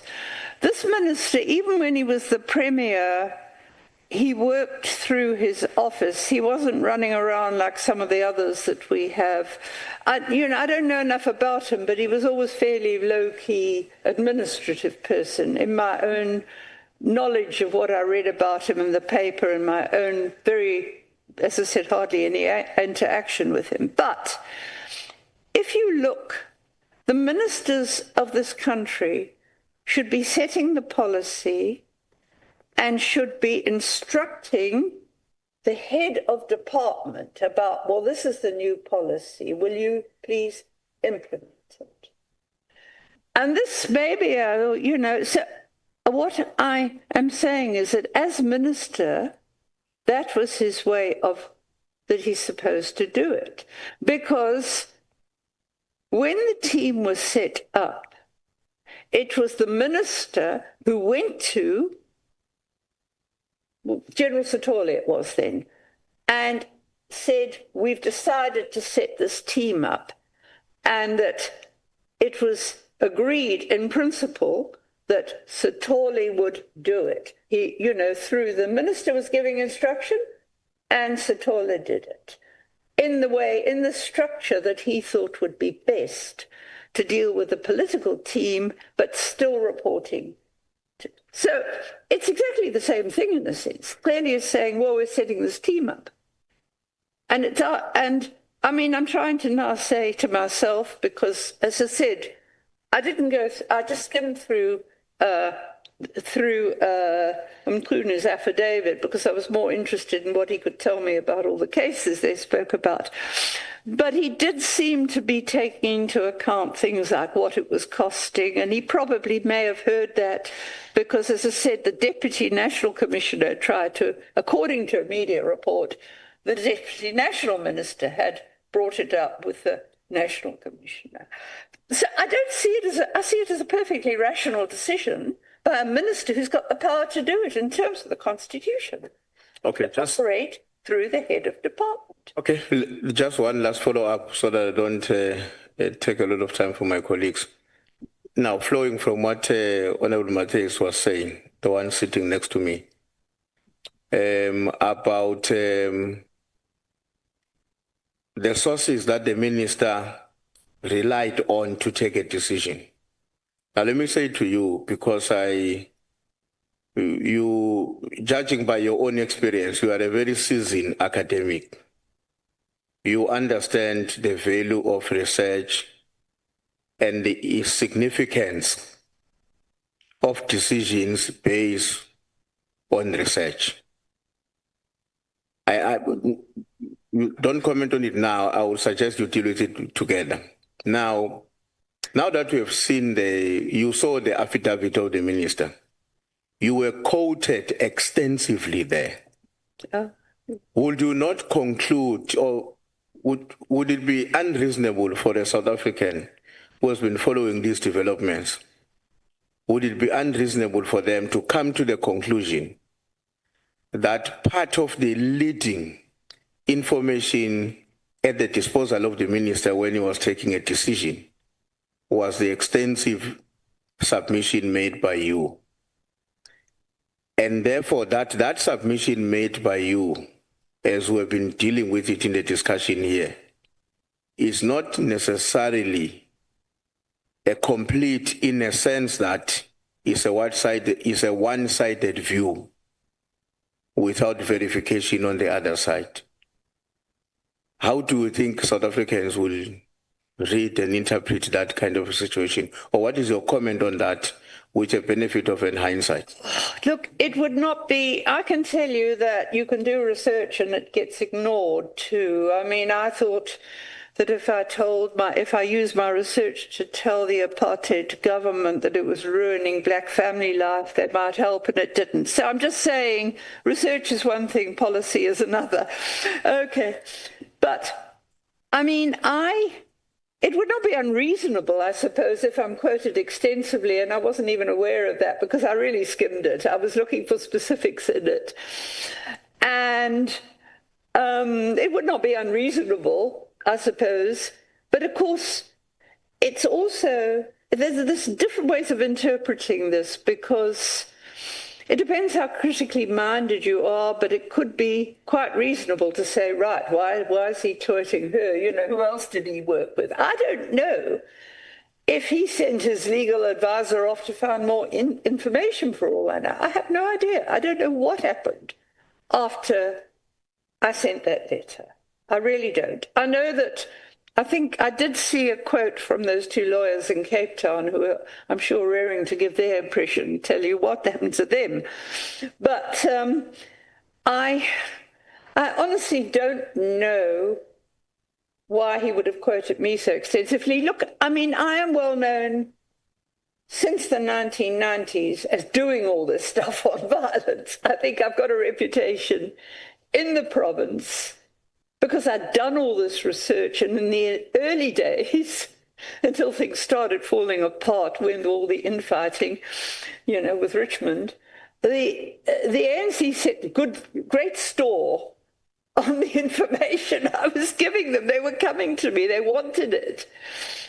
And as I said, right from the beginning, from Mbeki and Zuma downwards, they were soliciting this information all the time.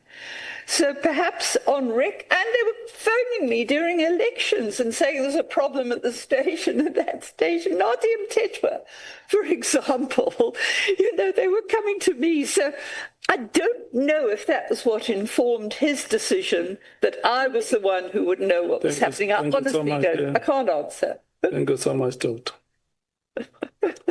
Honorable Nombal. Yeah, no, thanks, Chair, once again. My follow-up relates to a response that has been given by Dr. Mary Haas to a question of Honorable Ngola, who was asking if she is aware of the fact that the PKTT was multidisciplinary by its design. And the response was that you were not sure if practically it was because you never received any report confirming such. Now, somewhere in your statement, and in particular on paragraph 10, page 5, you are saying that many cases were withdrawn by the PKTT. That is what you are saying. Now,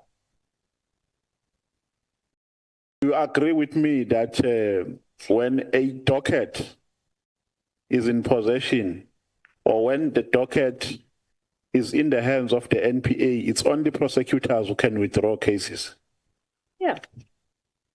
So when you say here on paragraph 10, page 5, cases were withdrawn by the PKTT, what do you mean?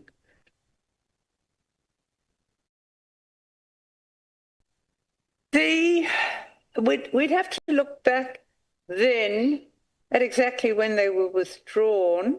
No, I can help you. I can help you. Some were withdrawn in 2017. No, 2017. If my memory serves me well. I think it was more likely. Some 2018. Than 2018. Yes, 2018. And it was a while after the formation it was withdrawn. For instance, let me help you, Doc. Let me help you.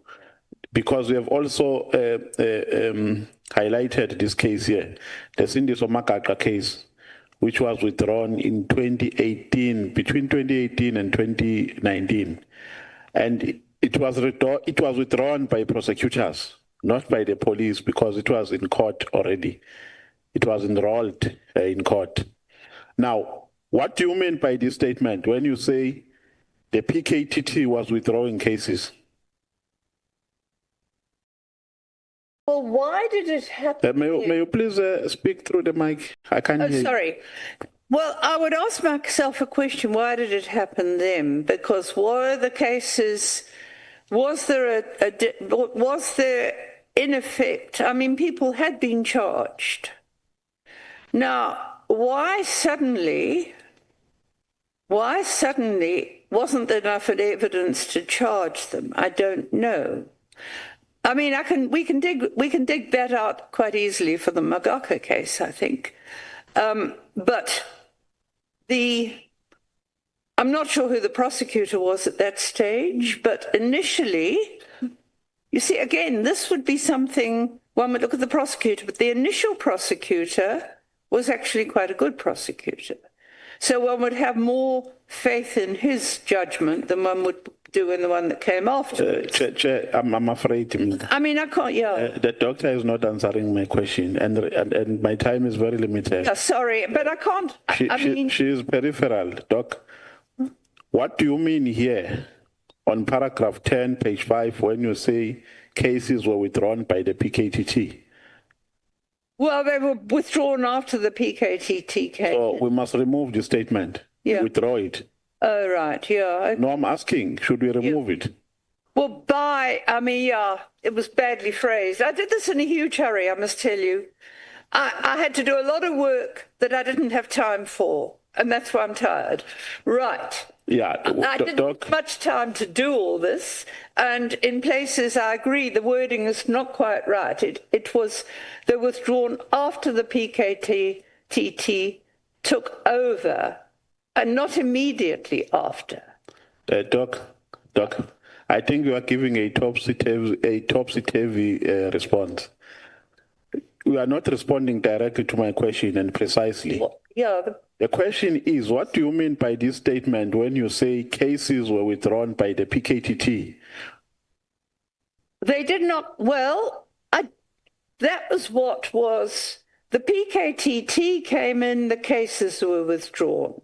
After they took the dockets. By who? Well, they would be withdrawn by the prosecutor, but the prosecutor was working on what evidence he had from the investigators. So for all I know, the investigators came in with evidence that contradicted the arrest. I don't know, but it happened after the PKT. You wrote something. You wrote something that you are not sure about. When you say you don't know. Honourable, it happened, but I don't know the processes that led to it. The witness has conceded to that point. So we must remove it. Yeah. Okay. No, thank you very much. Well, they were withdrawn after the task team took over investigations. Yeah. And that can be open. It can be their fault, it can be the prosecutor's. The point, Doctor, is that the PKTT, by law and practice, does not have the authority to do what you say they did. No. So you agree with what Honourable Nomvalo is saying? No. I agree in the sense that I don't know how the decision was taken, but it was after the PKTT took over, because they were working with the prosecutors. The bottom of it is that it is not the decision of the PKTT. No, and that is why you say you also do not know how the decision was arrived at. Thank you. Yeah. Honourable Skosan, you are the last, and then we go to Honourable James. Thank you, Chair. I just wanted to make a follow-up question. I think Honourable Matheus, when he started, she started by asking the academic credentials of Mary Haas. Am I right? The academic? Sorry. Your academic credentials. Yes. Yes. Now, you studied at the University of Natal, am I right? Pardon? You studied at the University of Natal. University of Natal? Yes. Yes. That's where you got your anthropology. Yeah, those were anthropology degrees. So you had your master's on social science, am I right? Yes, research masters. And then Rhodes University conferred you with LLD honoris causa, am I right? Yeah, that was Rhodes afterwards. Now, because you are given a frequent public commentary on specialized policing, intelligence, and criminal justice matters, it's very important for us here in Parliament that we must distinguish between your end academic qualifications and the honorary recognition you received then. Now, as from now, as you know, Rhodes University can call you, inverted commas, a doctor. But in Parliament, it must be very clear that you must be referred as Mr. Haas here. Am I right? You can do either. Some people do use that honorary term. No, Doc. But I said we were calling you Doc before, but I want the public and Parliament to capture that in Parliament here, we are not a doctor, we are Miss Haas. Whatever. I don't care what you call me. No, it can't be whatever. I can't be called a professor as well. No. I just want us to capture that. Let's not argue about titles, Jali. Just go straight to the point. No. My point is that I'm making a follow-up question on that. Nothing else. Hence, I can't call the chairperson a professor. I know he's got an academic qualifications in law, but I can't call you a professor. So I want us to capture this, because remember, we were told initially that Mr. Haas is Professor Haas. Well, he cleared it us to today here. To say she's a doctor. But what I'm trying to say to you, so that we don't waste time, and I'm going to patiently give you time to drive your point. But my point is simple. I want to say to you, get to our terms of reference, because we are not about the title that she uses. No, Che, I'm saying for the record. Yeah.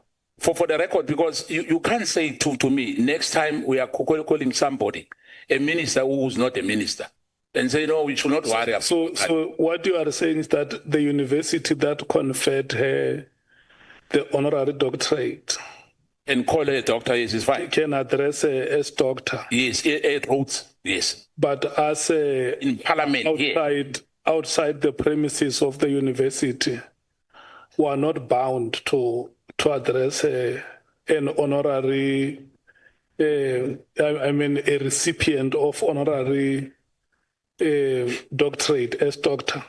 Especially here in Parliament. Outside, Chair, I don't mind. But I'm saying when we capture facts here, it must be reflected that Ms. De Haas was here, not Dr. De Haas was here, please. So you are trying to say that the university just decorated her? No, Chair, you don't understand me. Rhodes, they can call her a doctor. There's no problem with that. But in Parliament here, when we are capturing our records, it must be clearly that we had Ms. De Haas appearing before us. It's fine. Thank you, Chair. Let's give her a chance. So, Dr. De Haas, I'm not even saying doctor in quotes because you were sitting there, you said you're Dr. De Haas. What is your understanding of that statement, that Honorable Scosa? If a university confers an honorary doctorate to you, when you get outside the university, is it appropriate for you to be addressed as Dr. De Haas?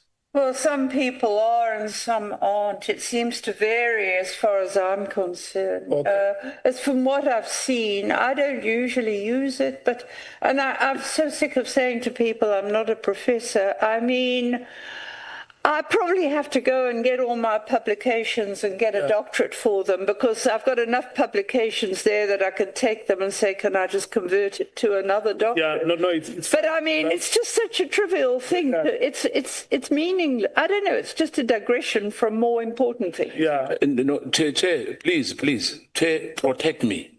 No. I said because she doesn't possess doctorate. That point, Jali, is driven. I just want to check. She never had a research on doctorate. Yes, please, I want to check please. What is the practice in the profession? If there is any South African who knows who can help us. Well, may I just explain what happened to my doctorate? I started it in the 1980s. I was diverted because I got an offer from the Human Sciences Researcher to get money to research. So I put it aside. I then wrote I wrote chapters on the theory of the time. And you have to, then I got caught up in all this violent stuff. No, it's fine. And it went on and on. I did 4 different theoretical. Let's stop it here. It's something we'll come to at the end of the proceedings. Thank you, Chair. Maybe we can be assisted on that one. It must not. There's nothing silly, Chair. It must not please. derail our meeting. Look, you have not completed your doctoral degree. For good reasons, I may tell you. Very good reasons. That is acceptable. It's fairly reasonable. Honorable James, it's now 20 minutes past 20 hours. Your time will expire at 20 minutes before 9 with a discretionary 5 minutes from the chairperson. Thank you, Chair. I don't think I'm going to need those 5 minutes today. All the questions has been asked, everything that I've written down, everyone has asked my questions. Dr. Mary, your complaint, your instruction to the minister, I need you to focus. Dr. Mary? Yes, I'm listening. Sorry. I wasn't listening in my microphone. Okay. Your instruction, your complaint to the minister has caused great havoc in our country. Do you realize this? We are now having to pay 4 ministers. Well, how was I to anticipate that? I didn't think anybody would do anything about it. I just wanted to put on record what they were doing. How do I know? How can I preempt this? Am I getting blamed now for this mess? I mean, I wasn't responsible for Mkhwanazi going out public. Is that not your instruction? What do you mean, how can you be blamed for all of this? Your instruction, you instructed the minister instructed the National Commissioner. You should be rejoicing. You should be happy because that's exactly what you wanted. Is that not so? I didn't instruct him. I asked You instructed him. I can't instruct him. You did not ask him. You instructed him. Paragraph 1 of your letter clearly instruct the you instruct. You did not give him a view. You instructed him. You have no right to instruct a minister. And the minister in turn instructed the National Commissioner. Let's not get it wrong. What is the wording of my letter there? Yeah. I mean, Okay, Doc. James, as the acting chair, can you calm down? Don't breathe onto each other's neck. You can proceed on, James. I'm the No, ma'am. Doctor, you instructed. It is late. I want you to go meet your hookup. You instructed the minister to instruct the National Commissioner. It is in your letter. To a request? No, you did not request. We need to move on. 1.1 of your letter, instruct the National Commissioner, SAPS, to immediately disband the irregularly constituted, unnecessary and wasteful political killing stars team. Is this not your letter? Whose letter is this? That's not quite right, because if you read the paragraph, may I just read the last sentence? No, it's 1.1. Can I just point out, I start the sentence by saying this letter, blah, blah. 1.1. Request, Dr. Mary, it's late. 1.1. I set out to take urgent and appropriate action. I requested the minister. And 1.1. I'm going to that now, if you will just bear with me. Okay. I refer to here under as, wait a moment, the task team. In this regard, the action that I'd asked him to take, requested. In this regard, I request that you, number one. Do we have the same letter in front of us? It's 1, 1. 001 132. An extra. Do we have this in front of us? 1.1. But this is the letter. I needed to read 1.1, nothing else. 1.1 flows from 1. What does 1.1 say? 1.1, the end of 1.1. Not the end, the beginning. But it's part of the... But no, I'm sorry, we're maybe not talking the same language. This is... May I just read this? Okay, the last sentence. I ask... and its appendices to request for reasons, blah, blah, blah. I set the reasons I set up below. Right. I carry on and I say, and the last 2 lines. Tell her to read that. Please just look at the last 2 lines of number 1. Okay, Doc. Doc, can you pause a little bit? In this regard, Doc. In regard to what I've just asked him. Doc. I request my time. that Doc. you. Doc, can you pause there? Okay, can you please pause there? Yeah, I request that you Doc, instruct the National Commission. Doc, calm down. Please pause there. We are intervening because we see that you are not getting each other. Honorable James is referring to the letter you wrote to the minister on the 31st of October. Now she's referring you to a paragraph in the letter, which is 1.1. Can you read it yourself out loud? I can read it, but it's a 1.1 which follows directly from 1, the things I am requesting the minister to do. That is the meaning of... You can read 1 and read 1.1. Doc, you can read 1 and read 1.1, both of them. All right. Let me read the whole thing. This letter and its 3 appendices is to request that for reasons that I set out fully below, you take request that you take urgent and appropriate action to deal with the abuses and gross wastage of personal and financial resources by the irregularly constituted political killings task team. In this regard, I have in brackets, I refer to here under as the task team. Right. New sentence. In this regard, I request, I don't obstruct it, I request that you, 1.1, instruct the National Commissioner, SAPS, to immediately disband the irregularly constituted unnecessary... Okay, stop there. Thank you. So Thank you. that's Thank the you. sentence. That's the sentence, yes. Yeah. You requested him to instruct. Yeah, I'm requesting... It's an instruction. You are saying that the minister must instruct the National Commissioner. I'm asking him to. I'm not instructing him to. I'm asking him to instruct the National Commission. Professor, when one reads your letter alongside the minister's directive, right, it becomes evident that your letter formed the foundation of the minister's decision. Right. It becomes evident that your letter formed the foundation of the minister's decision to disband the PKTT. You give 3 reasons in your letter, written the end of October. The minister writes end of December. You give 3 instructions. You give 3 instructions. Your first paragraph says immediately. The minister gives 3 instructions. In his letter, it also says immediately. Is that a coincidence? Look, you both give 3 instructions. Incidents. Both as immediately. Say to the minister, you need to allow me to finish so that you can go for your hookup this evening. You need to allow me to finish. Sure. You give 3 instructions. Yeah. The minister gave 3.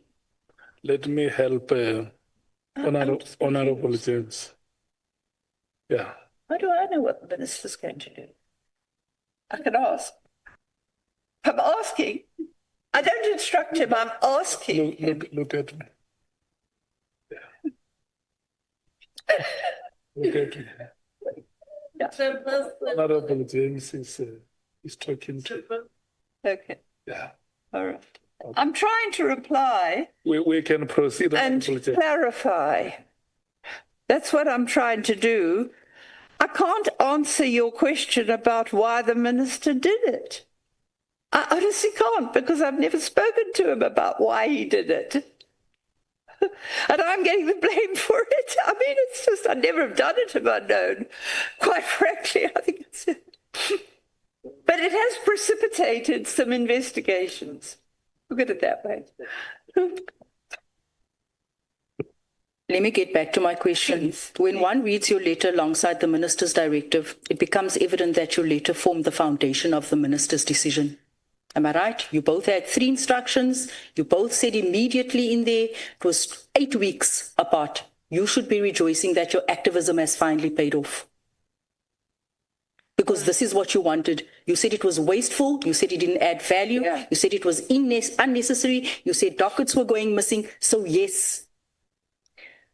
Look, as I said, I never anticipated this. I never thought a minister would act.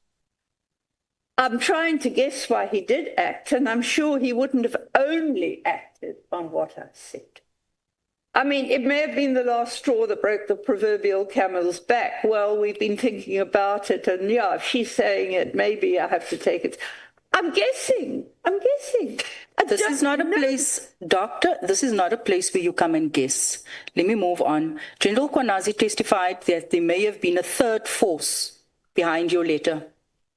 That there may have been a third force. How do you respond to that allegation? Well, he must define what he means by a third force, to start with. Do you think it's the fact that there are so many similarities between your letter and the minister's? Well, that's not a third force. What it's doing is suggesting I'm being motivated by something sinister. I mean, it's like saying we use the third force for all the covert apartheid agents. Are you trying to link me to that now? Is Mkhwanazi? Well, he might do, because he was trained by quite a notorious public order policing. In fact, so notorious that he got taken out when he attempted a coup in Botswana. I mean, maybe to come back now. On the brain. You need to come back. You need to come back now. No, I mean, that's insulting. No, Doctor. Wait. May we just simply respond to the question that Honorable James is asking? I don't know what Botswana is not one of our provinces or our districts. And as Parliament, we wish to pursue cooperation and harmonious relation with Botswana as one of the countries or our neighbors in SADC. So, yeah. Thank you, Chair. I want to take you to paragraph 4 of the same letter that you wrote, right? Where you assert that General Khumalo was holding 2 positions and that was a conflict of interest. Am I correct? This is in my statement, right? You actually also mentioned it earlier on that he was holding 2 positions. It was conflict of interest, and it just wasn't right. It's never been done. It's never been heard of.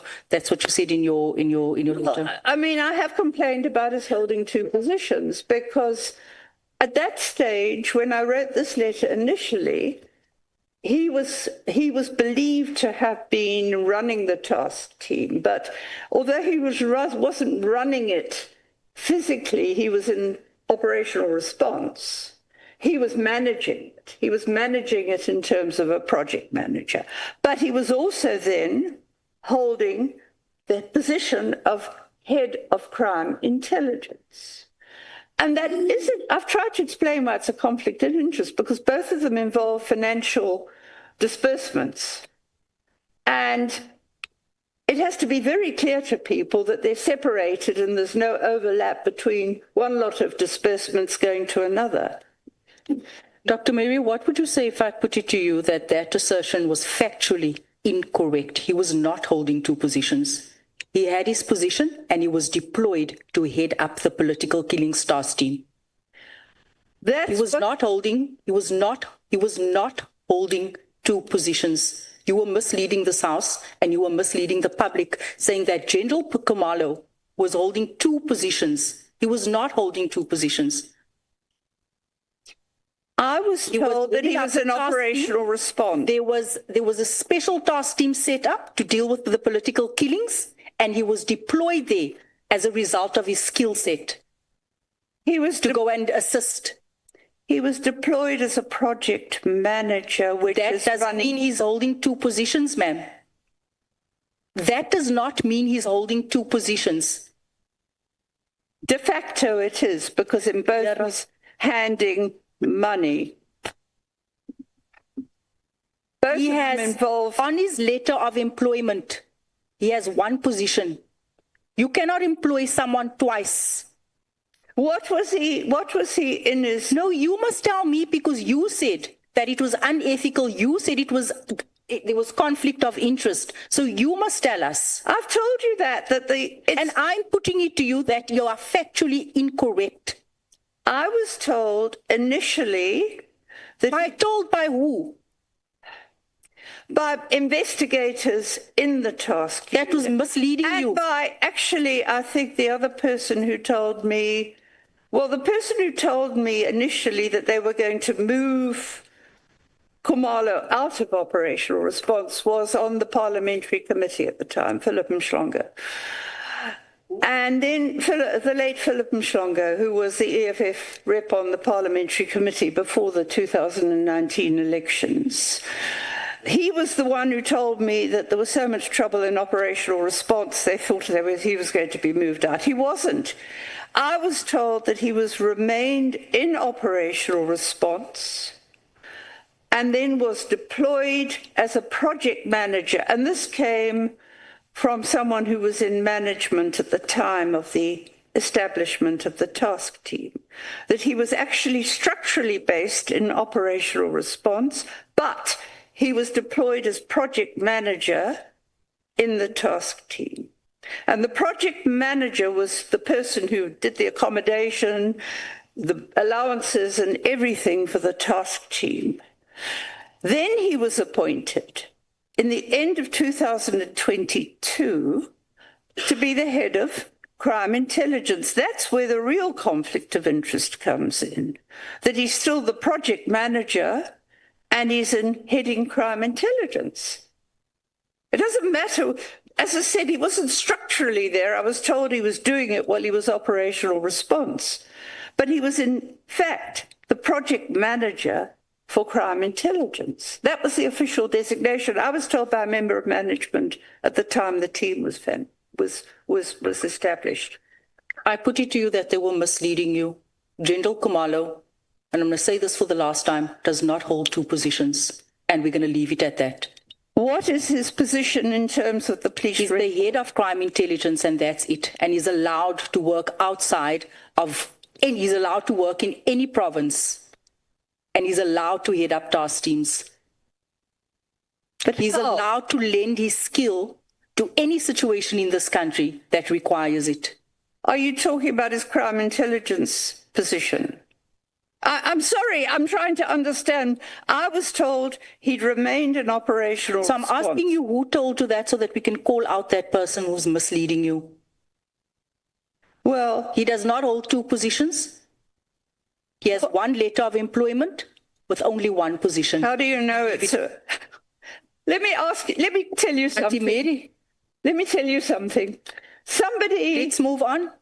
I'm just saying that I've seen that police records have been changed by somebody who was acquitted by a court and saw that on the police records.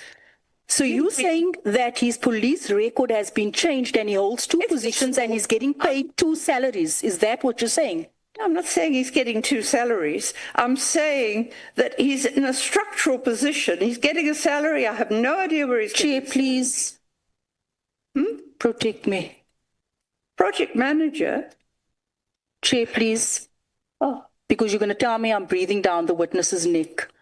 The witness is taking us on a wild goose chase here. Nobody knows. No, let's wait. It's their word against. I'm telling you what I was told about the setup. Dr. Haas. Yeah. Let's wait.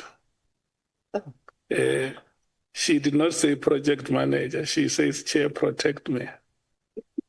And you. Yeah, I was just puzzled. I'm not saying you're wrong. I've heard that before. I want us to wait. Let's wait. Chair, this is very serious, Dr. Mary.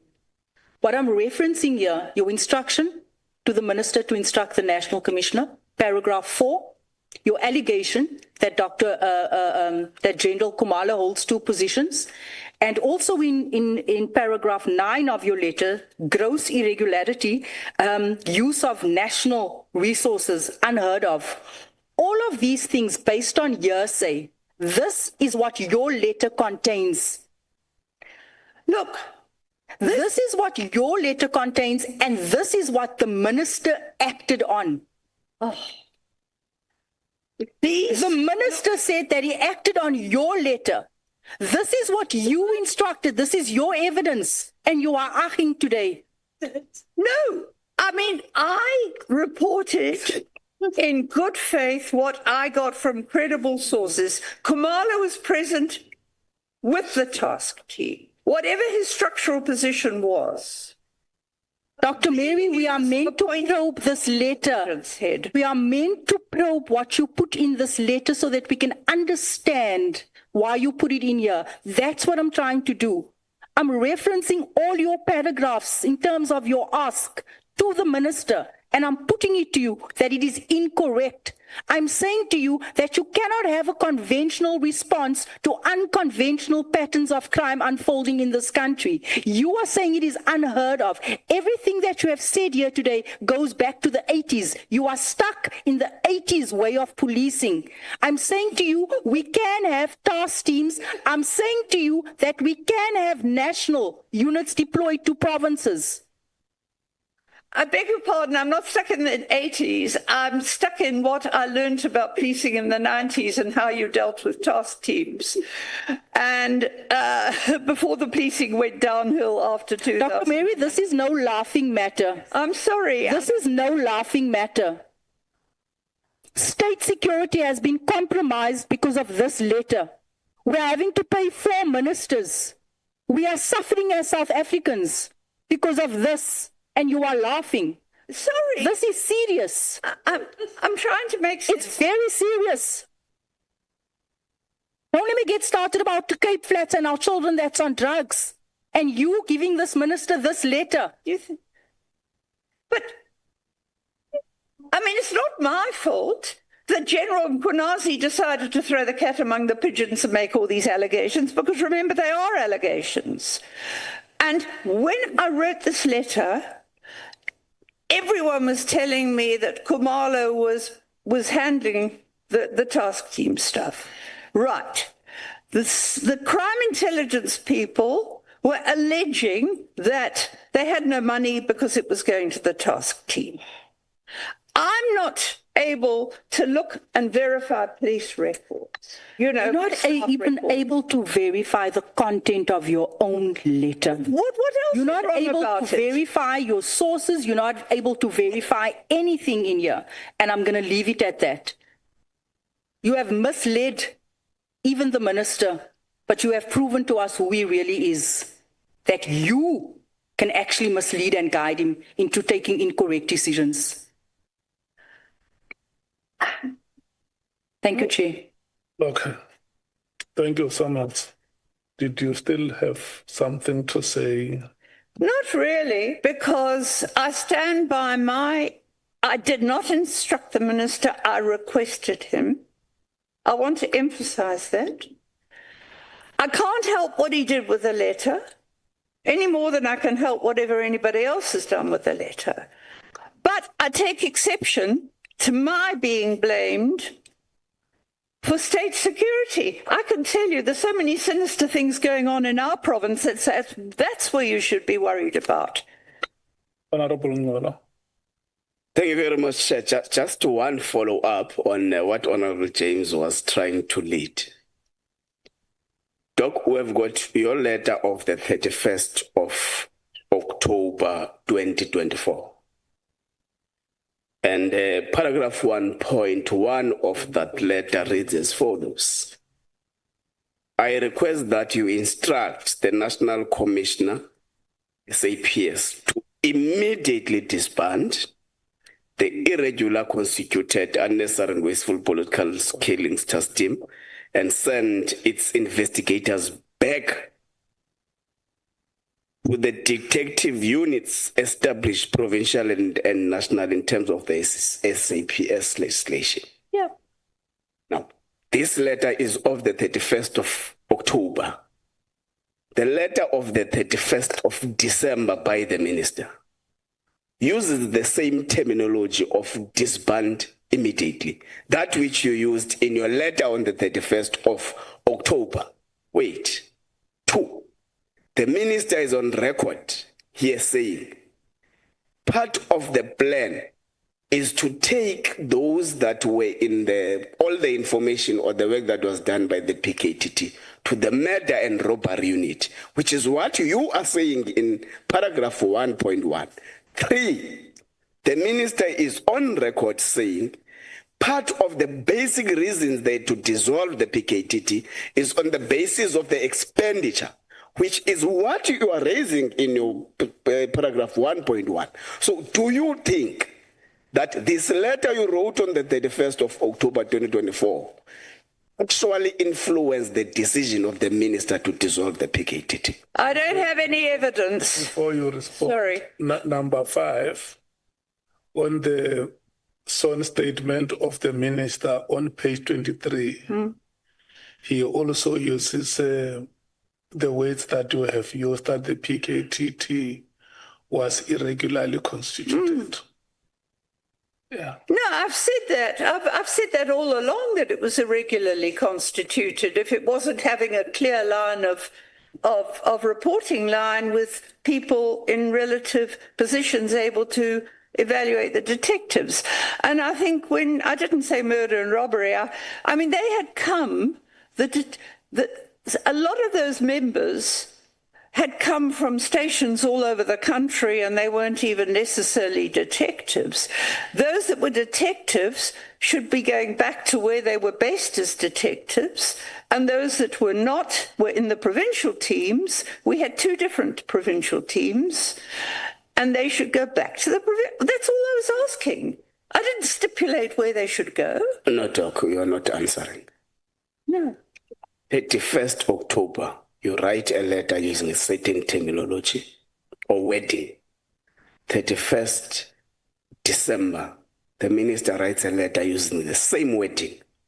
Last month, the minister appeared here, and in his testimony, he is using the same wording.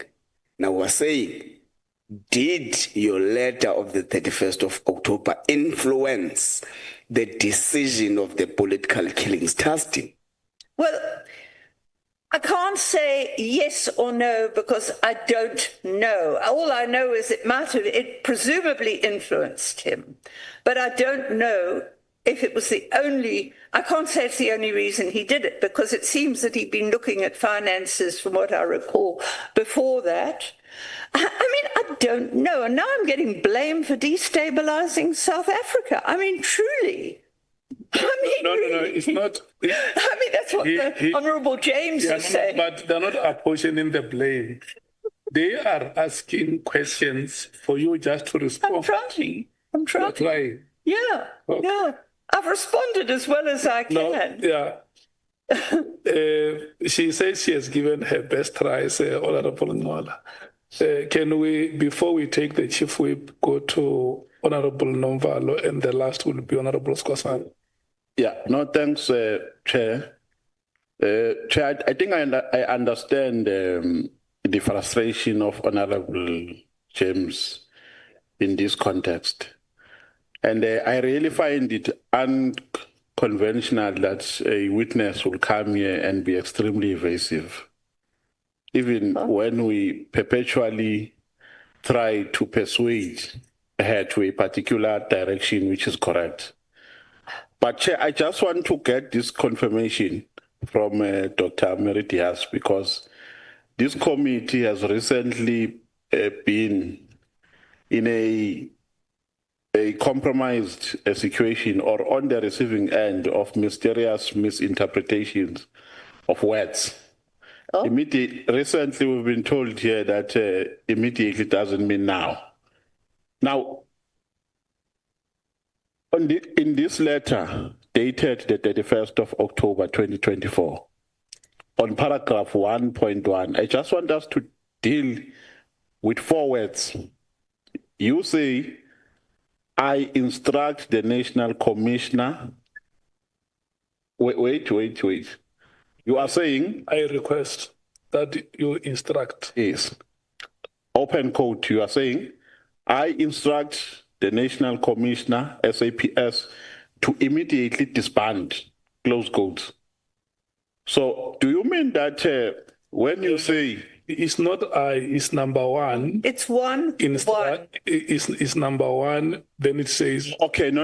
Okay, it starts there at the top by saying, I request that you instruct the National Commissioner, meaning you are requesting the minister to instruct the National Commissioner. Is his role. He has to guide and instruct the national. Now, when you say to instruct, do you mean... Because you are saying he must instruct him to disband immediately. Now, the question by Honorable James is that immediately after this letter, a letter was issued on the 31st of December, executing exactly what you have requested. So it means that your request was executed accordingly, with no deviation. It's too much of a coincidence. I mean, do you disagree with that? It's certainly a coincidence. And all I'm disagreeing with is saying I cannot account.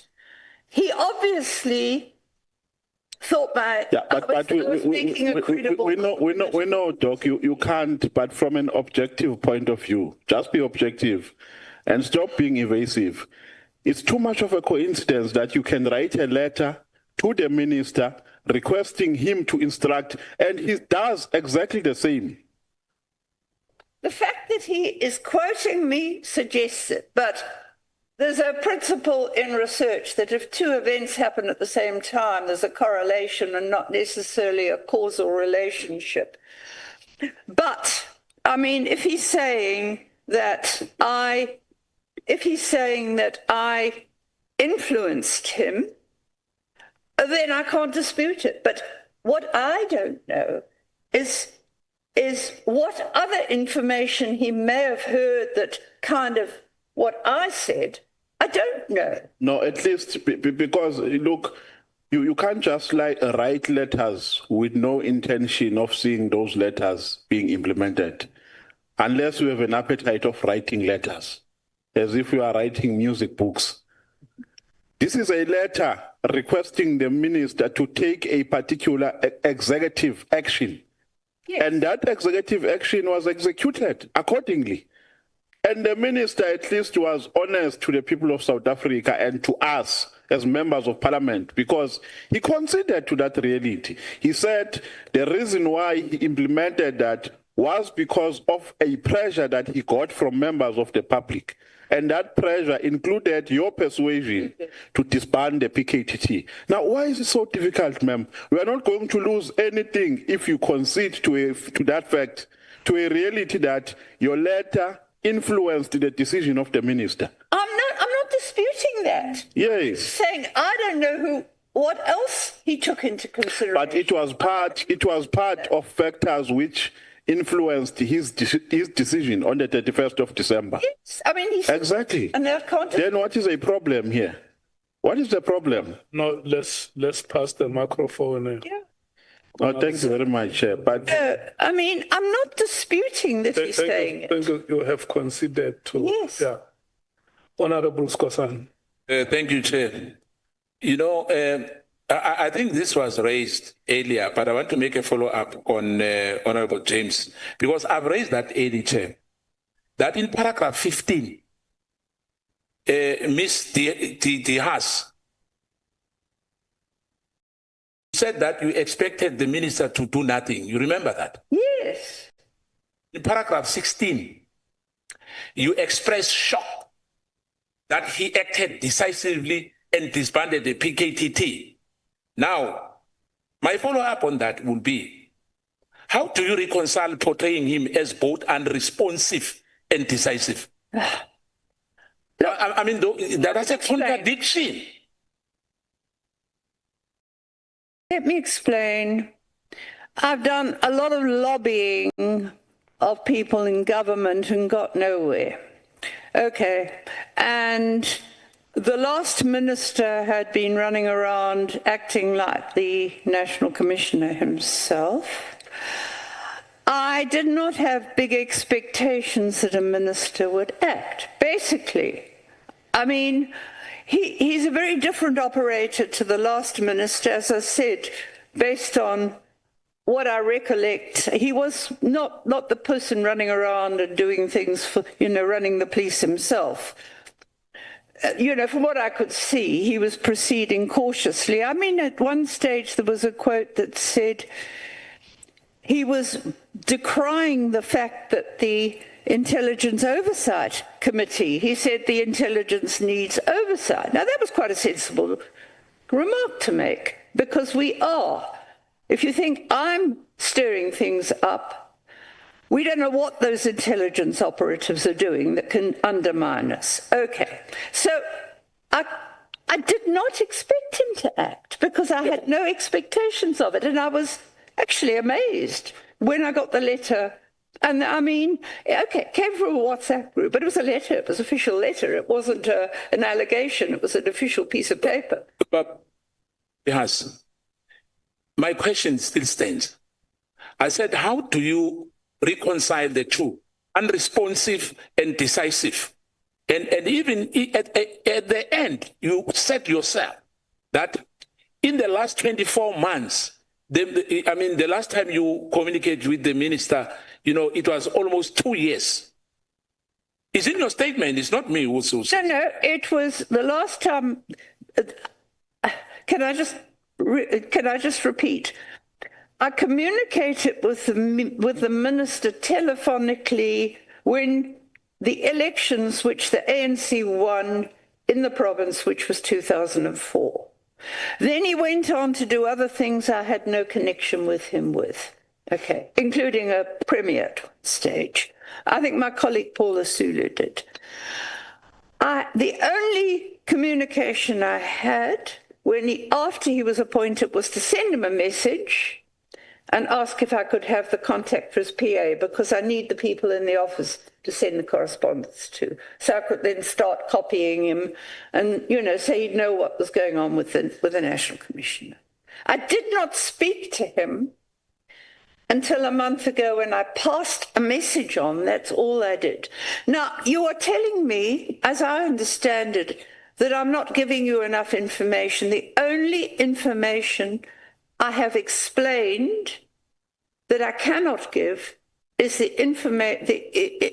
identities of people who give me information in confidence, and that they are largely police members. Thank you, Chair, because I guess that the answer is again evasive, but the witness as well. Please, because we are reading something from your statement. All these questions which are directed to you are from the statement you've given us. It's nothing personal. It's from you. Hence, we are asking you, Mr. Haas. Thank you very much. Honorable Cameron. Chair, I just have one question for clarity, and that is to Mr. Haas regarding the letter to the minister. If you weren't expecting anything to happen, what was the point of writing it? What did you want to come out? I put on things on record, and I wanted the committee to know about it. I mean, I thought you could have maybe questioned him or something. No. I'm speaking about the letter to the minister. I mean, otherwise you're shooting blanks. No, but I copied it to Parliament. No, but the point, that's what I'm asking you. Yeah. Why did you send it to the minister? What was the point of you sending it to the minister? What did you want out of it?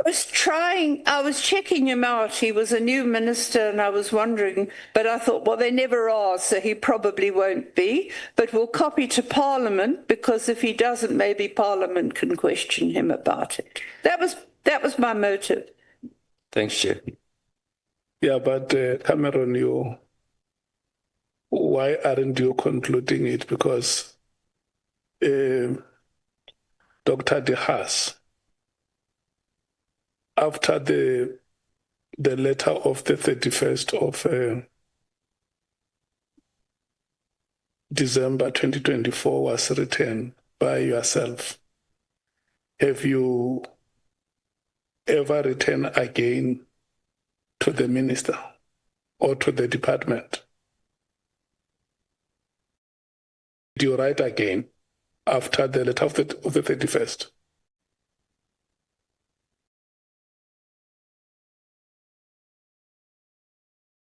Oh, sorry, me. Yes. Oh, sorry. Yes, I did. I wrote to the police commissioner. Well, whatever I sent to you. Yeah. I wrote and I copied to Parliament that the task team was still operating. Yes, I'm saying after that letter of the 31st. Yes, I did. Which letter did you write? I wrote letters that I did forward, I think I was asked to forward all what I had, and I had written. After the disbandment, I had written to, I can't remember the dates. Though, but you the Masemola, I'd written to I copied to the minister, I copied to Parliament. The letter which you wrote to Masemola, you were not advising or requesting him. What were you asking him in that letter?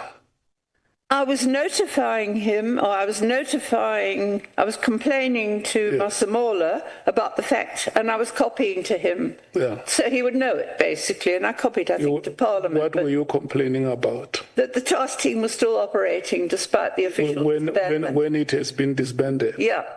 You wrote to the minister and say disband. I request you to disband. I'm just following up on what Honorable Cameron asked you to say.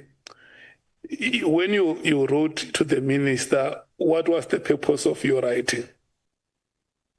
Then you wrote, and then you responded to say, no, I just wanted to make him aware and to check him since he was a new minister in office. Look, but then later in the new year, 2025, you then wrote to the police commissioner to complain that why do we still have the PKTT when there is a letter of the 31st of December which instructed you to disband? I did. You did that? I did. I think I did. I haven't got the dates with me. I don't know if they're here. But I definitely wrote, because at one stage I wrote to him and I pointed out that they were abusing people in court. Yeah. I wrote to him and said, why have you got a case that's got nothing to do with political killings? I mean, this was all after it, and I would have copied to the minister and I think to Parliament. Yeah. Okay. Chief Whip, may we... No, thanks, Chair. I am going to try and be, Dr. Diaz, I want us to work together very efficiently. That's my appeal. So that we can finish in the next 10 minutes. Please. The first question I want to ask you, when you did your master's, which is your highest qualification, what was the topic of that master's? What did you focus on your research? Changing patterns of black marriage and divorce in Durban. It's 350 pages long, based on many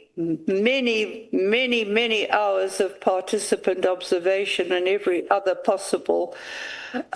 You couldn't do coursework masters. You see, you don't realize that coursework masters. Yeah, you answered. You are done now. You're done. Same as research. No, we are done. Okay. I wanted to know. To explain that. So your highest qualification research formally was about changing patterns on black marriages. So I've got a lot of stuff published in peer-reviewed journals. Okay.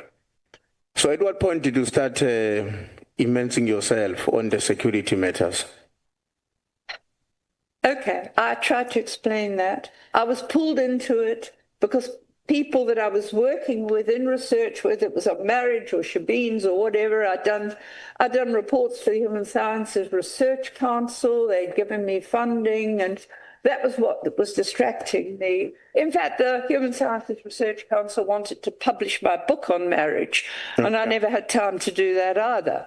So all these people that I was making contact with through research were coming to me and saying, we're getting attacked.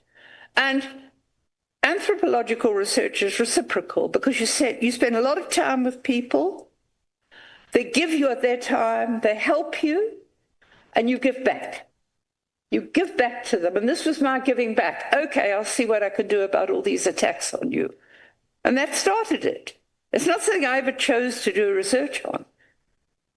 Okay, but my question was, at what point? Well, whenever the violence started taking off, 1983, I think. Okay. Yeah, particularly 83. Okay. I just want to understand this on your statement, the main statement, the witness statement. I think that's what it's called. I usually refer to as a main statement. Yeah. And maybe before I draw your attention to the paragraph I wanted to talk about. What's your understanding of the qualifications of Lieutenant General Kuman? All I know is it's fairly well established that he had qualified, and I don't know if it was SAP or after the KwaZulu Police was formed. He was definitely in the KwaZulu Police. I think he probably had qualifications from the SAP. And if that was the case, they would take people, well, they didn't always take people with matrics. I can remember somebody was complaining to me. But he would have had the same training as the ordinary SAP, South African police that didn't join one of the homelands.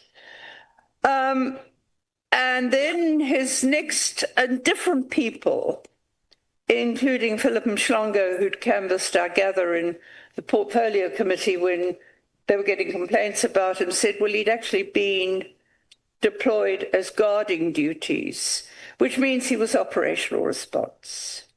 And then somebody who was integrated into crime intelligence, from the SAP said, well, I can remember him from the latter 90s when we were integrated, and he was doing some administrative work for intelligence then, which was, he said that he wasn't operative. But he said wasn't there long, he then went off to operational response. And I gather that was where he was for most of the time, apart from the deployment briefly to intelligence when Mkhwanazi was National Commissioner. And of course, but I mean, my information was that although he was deployed to the task team, he was still basically operational response. That was what I was told by a very senior person at the time of the establishment, or since the establishment, I can't remember. Okay. On your statement, 17.2, paragraph 17.2, you are saying a lot about the PKTT being irregular. Which laws were violated by the formation of the PKTT?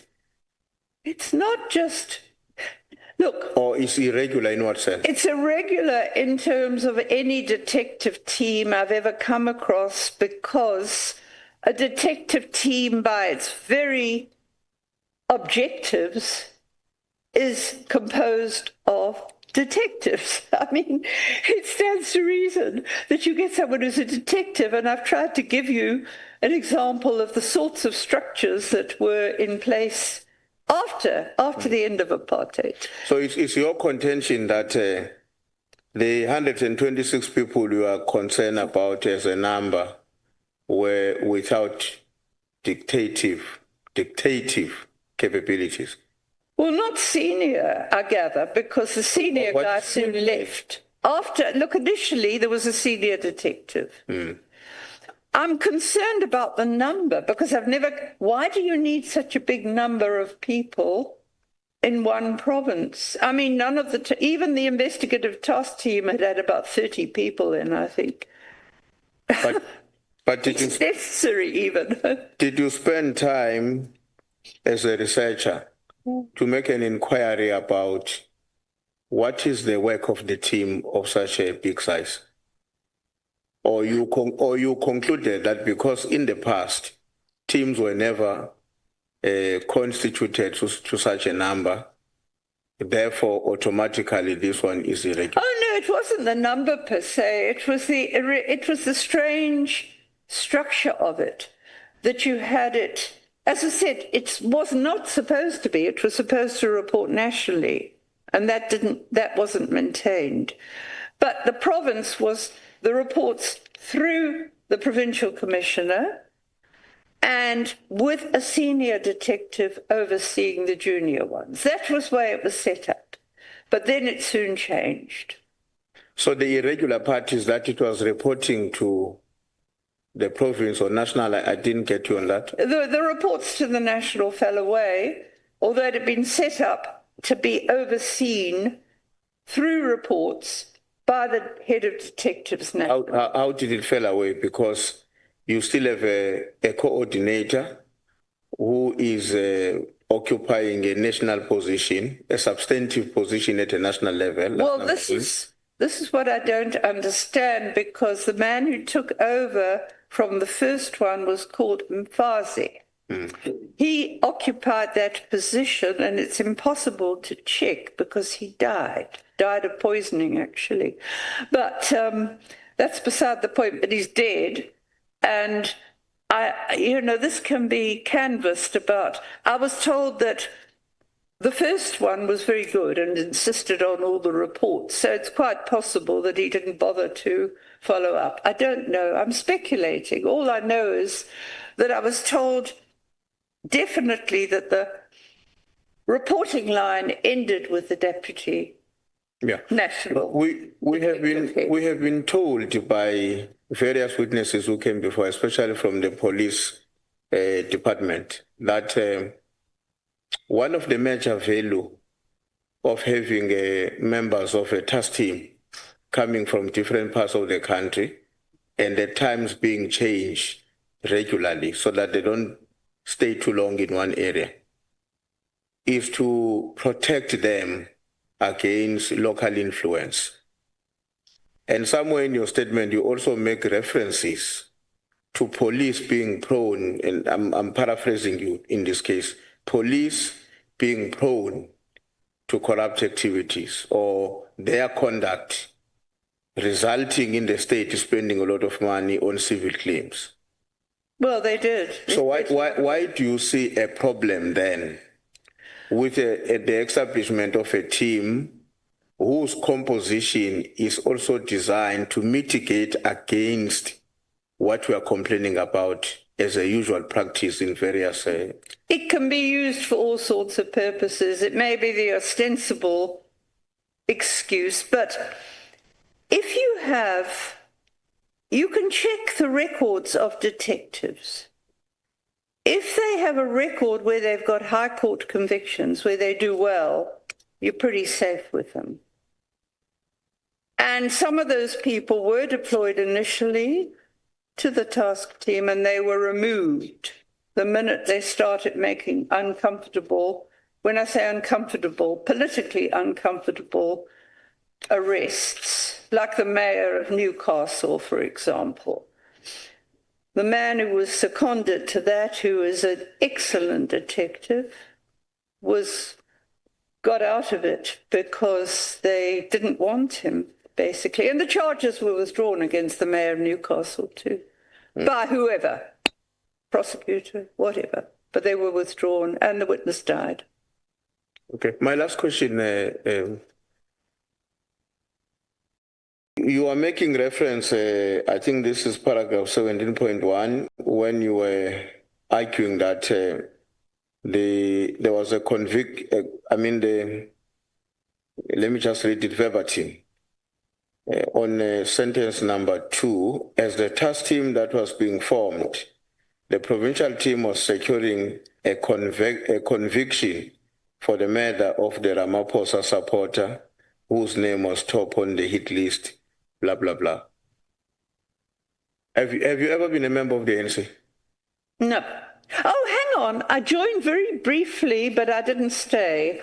And that was in 1990 when one of my colleagues, the whole university was going mad on this. Mandela's out, and you've been calling, because at one stage we had a petition calling for the release of Mandela in the 80s. How can you not join the ANC? All right, I said, but I didn't keep it up. I didn't renew it. I didn't go to meetings. I mean, I got out of all politics. I was still a member of the PFP. So I was a member of both of them, and I withdrew from both of them. It just was not appropriate for me. Okay. And then how do we define a Ramaphosa support? Or how does an external person who's not in the ANC would define a Ramaphosa support? Well, the people that were claiming this were very long-standing ANC people that said there were factions. So, and it was not just me. I mean, it was getting around everywhere. I mean, that there was this fierce competition between, it was about, like most politics, it was about controlling resources, I guess, and for some people, idealism with it. It's a mixture. Politics is like that all over the world. I mean, you want to see a book that's written about British politics, how they broke Britain. I mean, it's not just here, the politics of politics. No, why I'm asking this question is because the way you have framed it on your statement, right. we are not appropriating all right. Okay. This classification of that conviction to somebody else. You are writing as a first person. Yeah, so that's why I'm asking you, because in the statement you are not saying, I was told, I happen to be made aware, or anything of that sort, that therefore the person who was being convicted was a Ramaphosa supporter. What's his name at top of the hit list?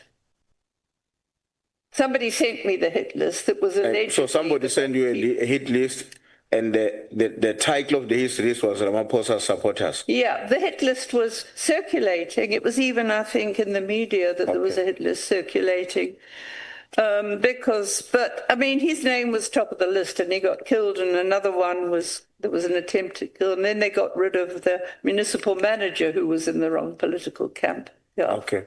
No, I wanted to understand that because I was a bit unsure what is meant by that, the way it is written on the statement.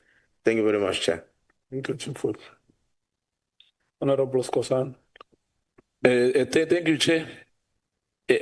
I just heard Mr. Haas saying he was a member of PFP and the ANC. Quite interesting. But I wanted to find out, Mrs. De Haas, you know, because you wrote to the National Commissioner in February, and you were so lucky that you wrote a letter to a minister, and the minister disbanded the PKTT, your first letter. Yeah, I mean, I was astonished. I hadn't expected it. Yeah, hence I don't want you to go there because remember we went about being decisive, and you remember. Let's not go there. Now, why were you so pushing? What was your interest in this matter? Why were you involved in the police operational matters? What was your interest in all this issue of the police? And who's funding you? I'm just now trying to find out from you because I hear you talking about resources and what. Who's funding you, Mr. Haas? Nobody's funding me.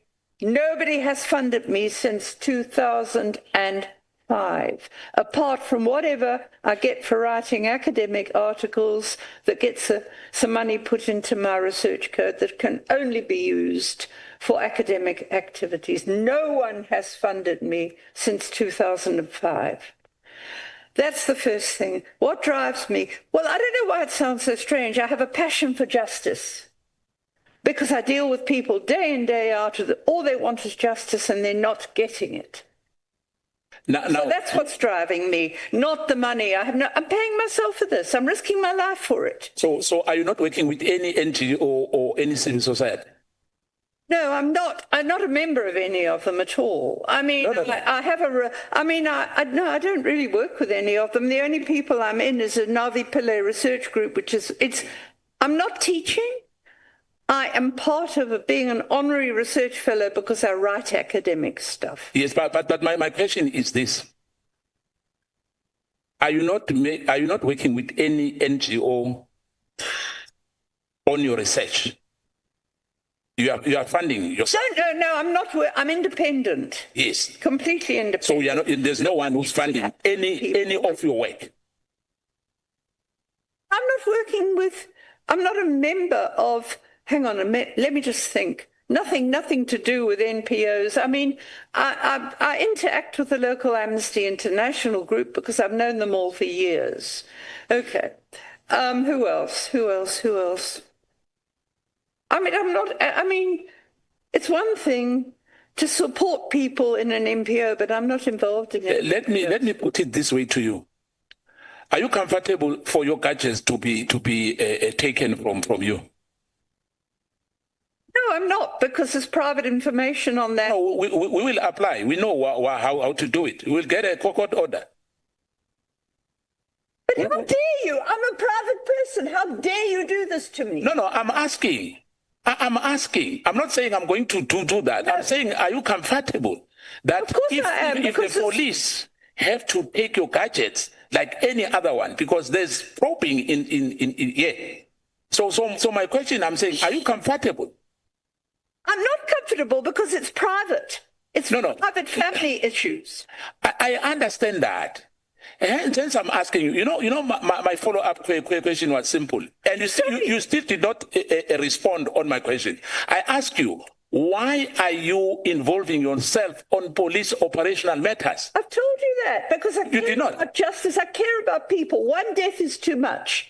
No, I care about people. All of us, we care. I apologize for that. Okay. Please, may I ask, this is turning into the witch hunt of me. No, let me... And I'm objecting and I'm putting it on record. Let me help you, both of you. Honorable Skosana and Dr. De Haas, the witnesses that appear before the committee are not suspects. Yes. That is the principle that we must always reiterate. And I don't think that it's fair, Honorable Skosana, to go to an extent of telling the witness that we know the procedure that we must follow in case we must apply for your gadgets to be confiscated from you or to be seized from you because we are probing. I mean, she's not a suspect. Let's have a conversation with her. Thank you, Chair. Hence, I was saying to her, it was a question. I've never said we are going to do that. Because remember, Chair, that was a follow-up question to say, why was he pushing so hard? What was the interest? Who's funding her? Other questions she answered me. But my follow-up question, why she did not answer me, it's not personal, as I said, Mr. Haas. What am I not answering? No, my question was simple. You said because you care, 1/3 is too much. All of us here, 1/3, hence we are here. It's not only you. This privilege which we are talking about is not only exclusive to you. Didn't say it was, did I? Yeah. Now I'm saying to you, it's not a threat. I was just asking whether are you comfortable, because you said it's illegal. We can't do this. We can't. So I said to you, because I'm a lawmaker, I know if your gadget has to be taken, what must happen? I'm not a policeman. I'm not going to do that. But I'm saying to you, honestly speaking, your involvement is suspicious in the whole matter. Hence, I'm asking this for follow-up question. That you wrote one letter, the minister disbanded PKTT, and then you made a follow-up letter to the National Commissioner. Why was he not implementing it? Hence, I'm asking you, what was your interest? Because it was a perfectly legal letter. I can't, as I said, I can't take responsibility. I had no idea that it would act this way, so how can you attribute blame to me for it? I mean, I didn't expect it. I've explained that.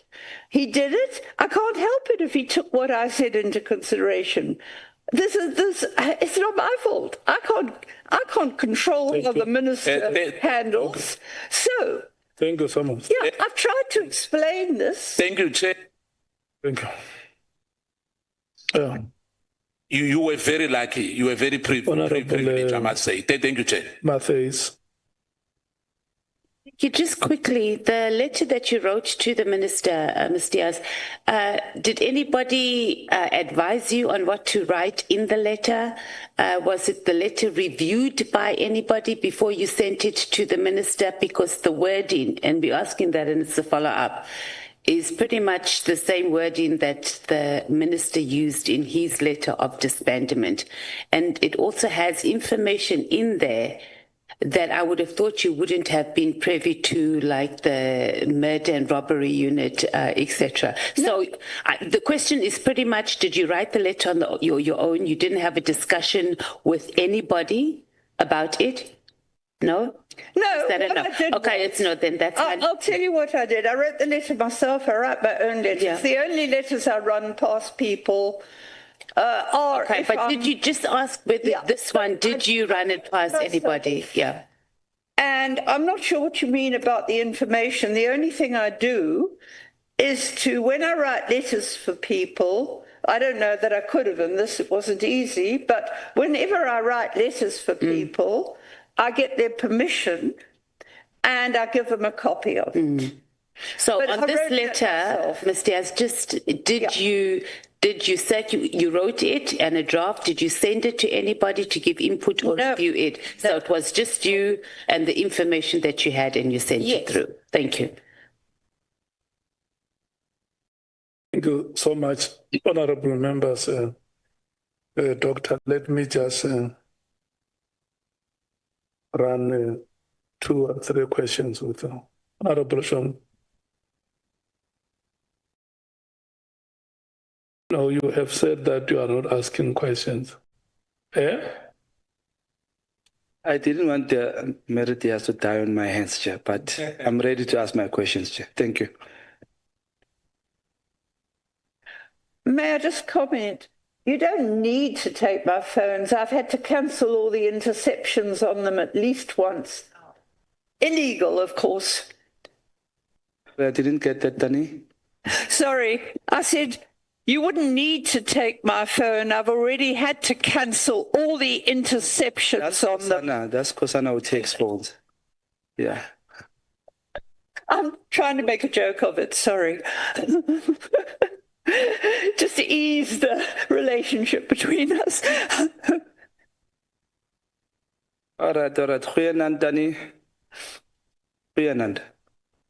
Do you speak Afrikaans? Sorry? Goeienaand. Do you speak Afrikaans? Who? Do you speak Afrikaans? I speak a bad mixture. I speak a mixture of Afrikaans and Dutch. My husband was Dutch. I've lived in Holland, and I'm out of practice. I could speak Dutch fairly fluently at one stage, but But I mean, it became a mixture of Afrikaans and Dutch, and I understand very well, and I haven't practiced for years, as I found out when I was in Holland last time. Okay. Quickly here, Ms. Diaz. You know, there's money that was budgeted for investigation on Premier Oscar Mabuyankulu. Is Mabuyankulu, ne? He was supposed to be investigated for his qualifications. So I think because the court has decided that we are no longer going to investigate him, would you mind if we take that opportunity, maybe put you in that slot and check your qualifications? Because something is not sitting well with me. Would you mind if we verify your qualifications? You can check my qualifications. I have no problem. Which are? Sorry? Which are? What are your qualifications? Just title. I've got a social work degree. I've got an honours in anthropology, which is the equivalent of the type of course with masters now. I've got a research masters and a whole lot of publications. I've been told I could just take those publications and say, you know, they constitute a PhD. I just haven't bothered because it's not a big issue for me, but maybe I better. Did you study to be a doctor? This doctorate, did you study for it, or it was... I was registered for a PhD, but I was doing so much. Let me repeat the question, Doc. Sorry for that. You asked me if I... No, I want to know, did you study to be called doctor, or it was you being honored or appreciated? I registered for a PhD that went on for so many years, and then I was awarded an honorary doctorate. Most of the stuff... Okay, no, I got that. Thank you very much. I wanted that on record clearly that you were being appreciated. Now, check roads, do you know doctorate? Do you know Paula Sullivan? Vaguely. He contacted me. I've had no dealings with him. What did he contact me about? Don't know about it. I know what it was. He wanted to know what I knew about the police killing people. Okay. That's what he contacted me about. I don't collaborate with him, if that's what you want. No. Okay. Do you notice the similarities between you and Paula Sullivan? The fact that you both are running SAPS officials, but you're not part of it, you've never been trained, you're not even authorized to even enter. Do you notice the similarities? Listen. Yes, ma'am. I mean, there the similarity ends. I have worked with the police for years and years and years. And does that authorize you to instruct a commissioner, a sitting commissioner? I've never... or a minister per se? I requested the minister. Yes. Okay, you've been a teacher before, right? You've been a teacher. You have been a teacher before. Were you a teacher? Me? I was a lecturer at the university. Lecturer. Yes. Help me here. What is a verb? Years. Help me here. What is a verb? What is it? A verb. Verb? Verb. A verb. Please help. A verb. Verb, yes. A doing word. It's a doing word. What did the minister do concerning to your 1.1? But We've been through this. Yes, I just want a straight answer. That's why I'm making it easy for you. What did the minister do? I'm asking in terms of a verb. A verb is a doing word. Please. So let's go there. Let's check what did the minister do there. The minister was instructed to disband PKTT, or was instructed to instruct the national commissioner to immediately disband. What did the minister do? Answer the following question. We disbanded it. I'm not sitting here disputing the fact that he disbanded it, am I? Do you take credit for that? Pardon? Do you take credit for that? No, that you did very well. Because I don't know if there were any. I cannot speak for the minister. How can I take credit? No, I'm just asking in terms of your letter. Do you take credit? Like I contributed to it. I don't know if it was more than me or not. Okay, Danny, calm down, Danny. Calm down. You're asking me for evidence, and I can't give you evidence. Yes. No, I'm not asking for it. I'm just asking about your letter. Do you think? Yes. Do you take credit for your letter? Do you think your letter did something well? Well, it seems to have influenced him if he referred to it. I appreciate that. But what I'm saying to you is, I don't know what else influenced. I'm not privy to it. Do you think Minister Mkhwanazi is corrupt? Do you think Minister Mkhwanazi is corrupt? Well, I start with the assumption that almost everybody in politics is corrupt and they have to prove otherwise. Sorry about that. And they are sometimes proven otherwise. Do you think he must be fired? Sorry. No, look, I'm being a bit cynical there. I don't. He may or may not be. I have absolutely no idea. Do you think he must be fired? I don't see any reason to fire him. He was doing sensible things. He made enemies because he was also trying to clamp down on gun control. Okay. That's very good. That's very good. Tell me this. How credible are ANC members? Very varied. Sorry? Very varied. Very credible. Like all the politics in this place. You've got ones and you've got... Let me repeat how credible do you think ANC members are? How can I generalize when they're so... I mean, there's very good, credible ones, and there's some that are absolutely corrupt. So... It's like all politicians. You get a whole range of good and bad. There's a range of good and bad. So you're saying in the ANC there's good and bad? Well, I think so. I wouldn't like and you are... generalization like this. And you are privileged that only the good ANC credible members come to you and give you information about the death of councillors in the KZN areas. No, not only them, because some people, I have no idea where they stand in the ANC. The people who tell me about people who died. I'm asking you this because you said the political killings were based on Zuma. And I struggled to find facts on that because there was a DA councillor that was shot. There was an NFP councillor. There was an IFP councillor. So how is that connected to Zuma? Were this coming from the credible ANC members? Was this info coming from them? What do you mean, the political killings team? Yes. It came from not the team. I'm asking. It came from Clearly, and I think he... No, I'm asking the people who died. You said ANC members gave you information. Who died. Sorry? There's the range of people that died. Most parties, NFP, IFP, ANC. So you said they died because Zuma was involved. How did you say that? That was the specific municipal elections I referred to, when the competition was really fierce. Okay. I'm not talking generally the people of all political parties that are dying. When the NFP broke away from the IFP, there were a lot of killings between IFP and NFP. Okay. The situation varies according to the context of the time. I'm worried, Danny. I want us to finish because I don't want you to die on my hands. I want to go to heaven. Serious. Tell me this, Danny. Honorable. Sorry for that. I withdraw, Chair. Yeah, you must withdraw that statement. Tell me this, Danny. In your own judgment,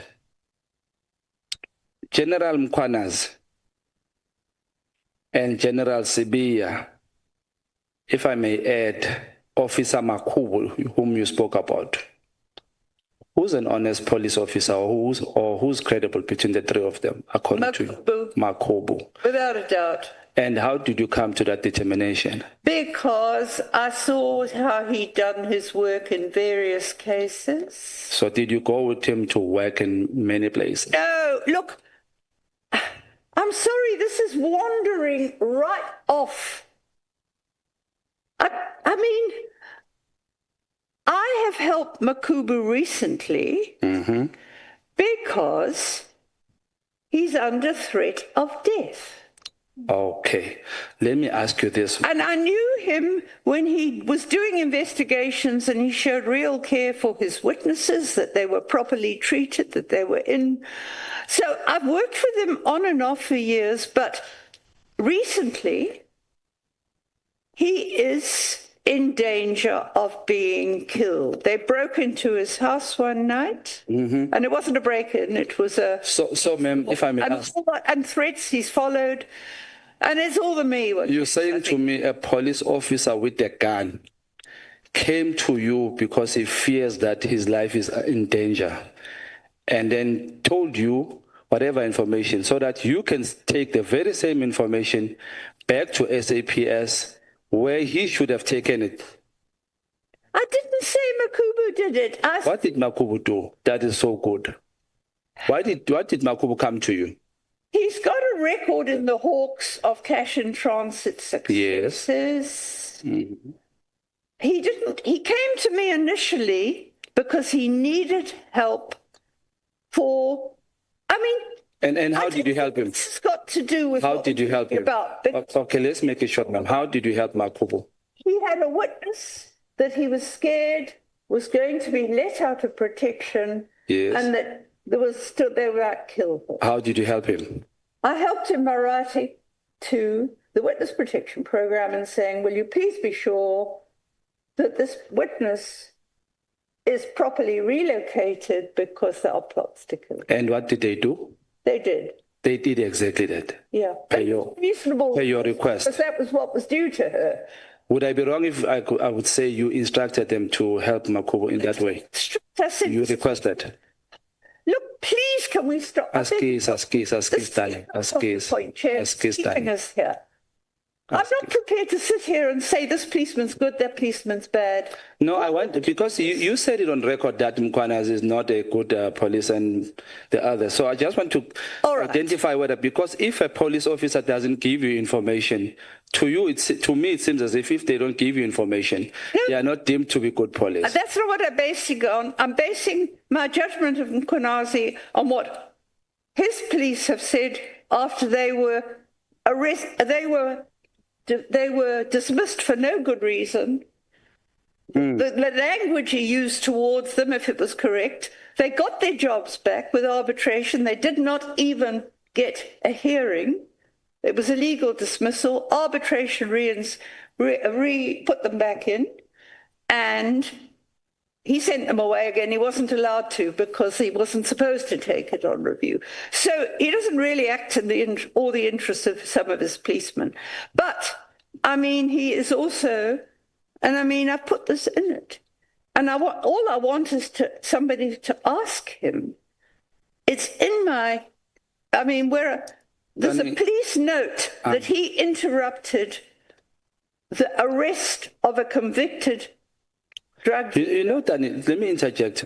My worry. Let me interject, Danny. Let me interject. My worry is one.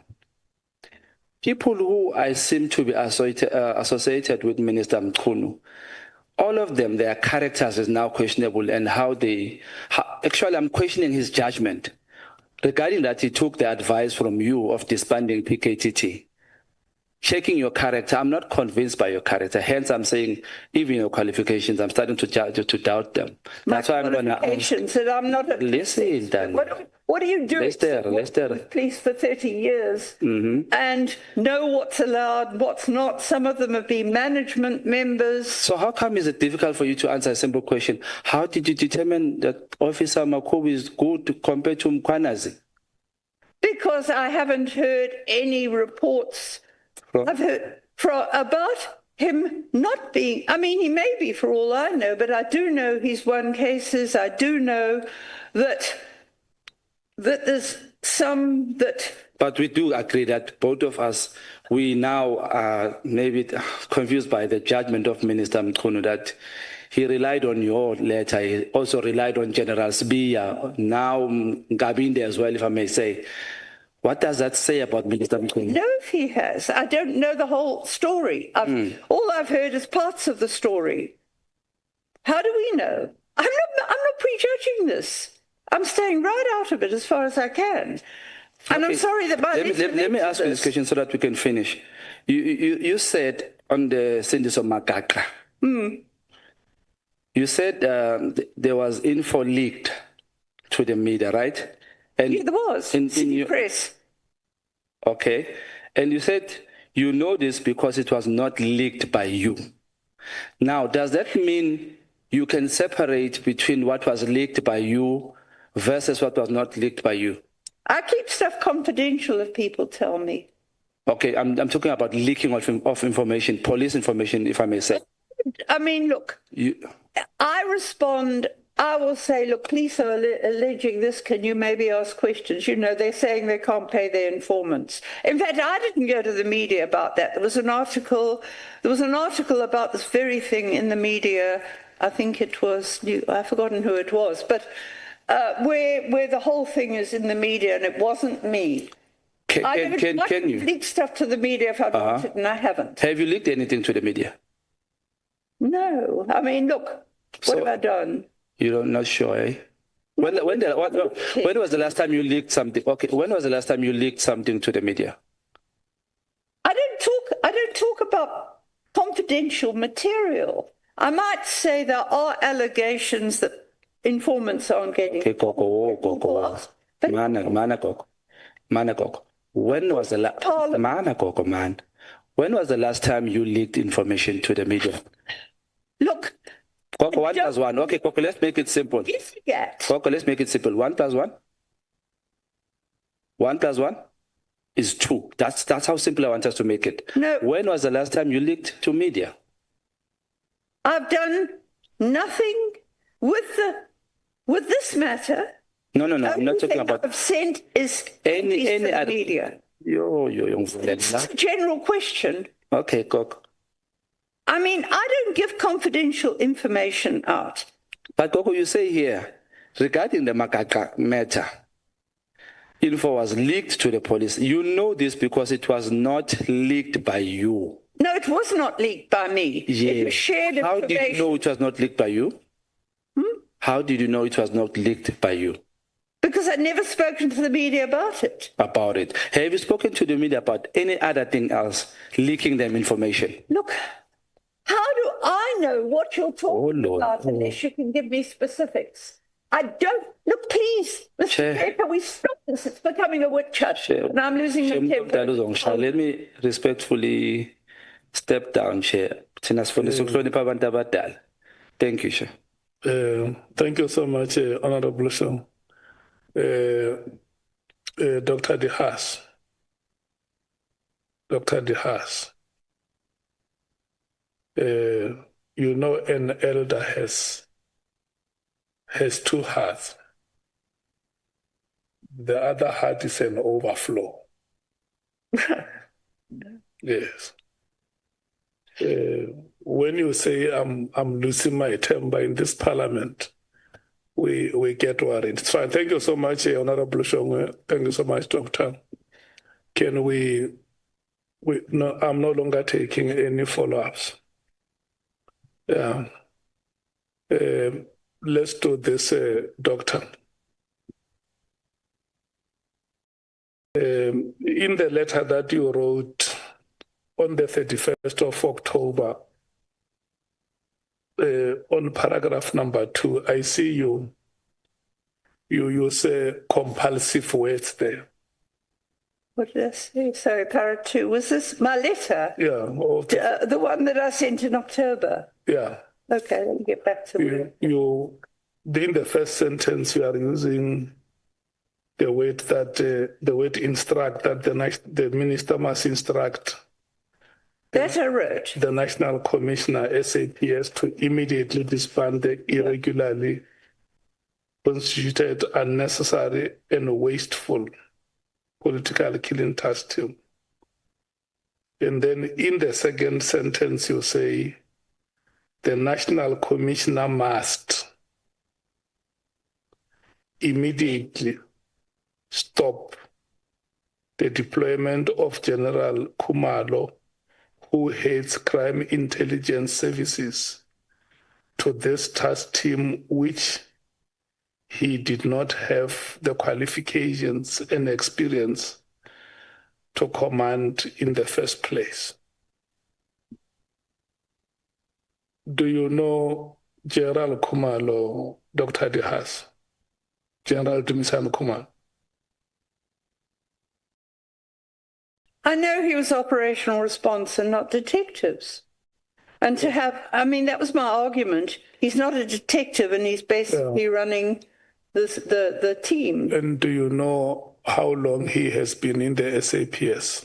He's been there since the 1990s, as I understand it. I'm not sure exactly when. It could be worked out, I suppose, in terms of his age and when he would have trained. So when it was the 1980s. Yeah, he was in the police. So when you say 1980s, do you want to mean early 80s or late 80s? I think he must have been trained in the first part of the 80s. Okay. I mean, hang on a sec, wait a minute. Where was he? Yeah, because he was in the KwaZulu police when it was formed, and that was 87. So he may have transferred there. As I said, I don't know where he did his training. I think he's in his 50s now, approximately. And do you know when he was appointed or promoted to the senior management position in the SAPS? I don't know. He was a brigadier before he was promoted to general. He was a brigadier when he first went to be a project manager. And he was about that time, I think he was promoted to general. But I don't know. When was it that he was promoted to the senior manager? It was around the time the task team was set up, which would have been around 2018. That was the time he became a brigadier? No, he became a general. He was a brigadier then. When did he become a brigadier? Was that not in Mkhwanazi's evidence? Because he spoke of... No. I'm asking you questions. I'm not sure when he became a brigadier. I think he might have been around the time he went to crime intelligence. When was he appointed a brigadier, to the rank of a brigadier? I don't have the. You don't know. No, but I think he was a brigadier. Look, it may be in the records I've got. He may have been referred to, and I don't know if Mkhwanazi referred to. Now you are unable now to tell us when General Khumalo was appointed a brigadier in the SAPS. Yes, but all I know is that he's never been reported to be a detective. Then what is Brigadier Khumalo's highest qualification? I don't know. I mean, and I think as we talk, I mean, everybody's going on about verifying my qualifications, but surely... No. But I mean, I don't know what his qualifications are. We are asking about Brigadier Khumalo's highest qualification, not you. It's on record. That one was your matter between you and Skosan. Yeah. And then is Brigadier Khumalo the only official that you know who was working in the PKTT? Well, he was. I knew him as running the admin and the PKTT. Okay, yeah. The reporting line. It was initially him, and it was the local person was a brigadier in the Hawks. Reporting to Mkhwanazi to report. Yes, so in that PKTT, because it was a team, if you may estimate how many people might have been in that team, how many police officials might have been in the PKT team? Well, we have the figures that were announced at the launch of it in the media article, but we don't know the ranks of all of them, do we? And I mean, what I was told was that there was a specific brigadier in charge of them, or inspecting dockets. That's exactly, when he left. That's exactly the question I'm asking. Yeah. If you may estimate how many officials could have been in the PKT team? Well, all I know is the number that was officially given by Clearly. Yeah. What did he say is the number? I think he said it was 120 something. 120, including the ones seconded. You can just say over 100. Yeah, no, it's in that media article. In that number of over 100 officials, do you know of the qualifications and experience of any of them, except Kumar? I've heard about quite a few of them. I've heard of them, and most of them, there are a few lieutenant colonels, I think. And these are the ones they say were not permanent. Yeah. And I've heard of most of them have been captains, sergeants. I haven't heard of another more senior detective who's there permanently in the structure. I'm not talking about their rank. I'm talking about their academic qualifications. I'm not privy to the police records. All I can hear is... You don't have that information. This one's a captain, that one's this one, or... Yeah. So when you wrote this sentence that... General Khumalo did not have the qualifications and experience, without you having checked on the rest of the over 100 officials who formed part of the PKT. Because I had never... Do you think that you are fair in such an assertion?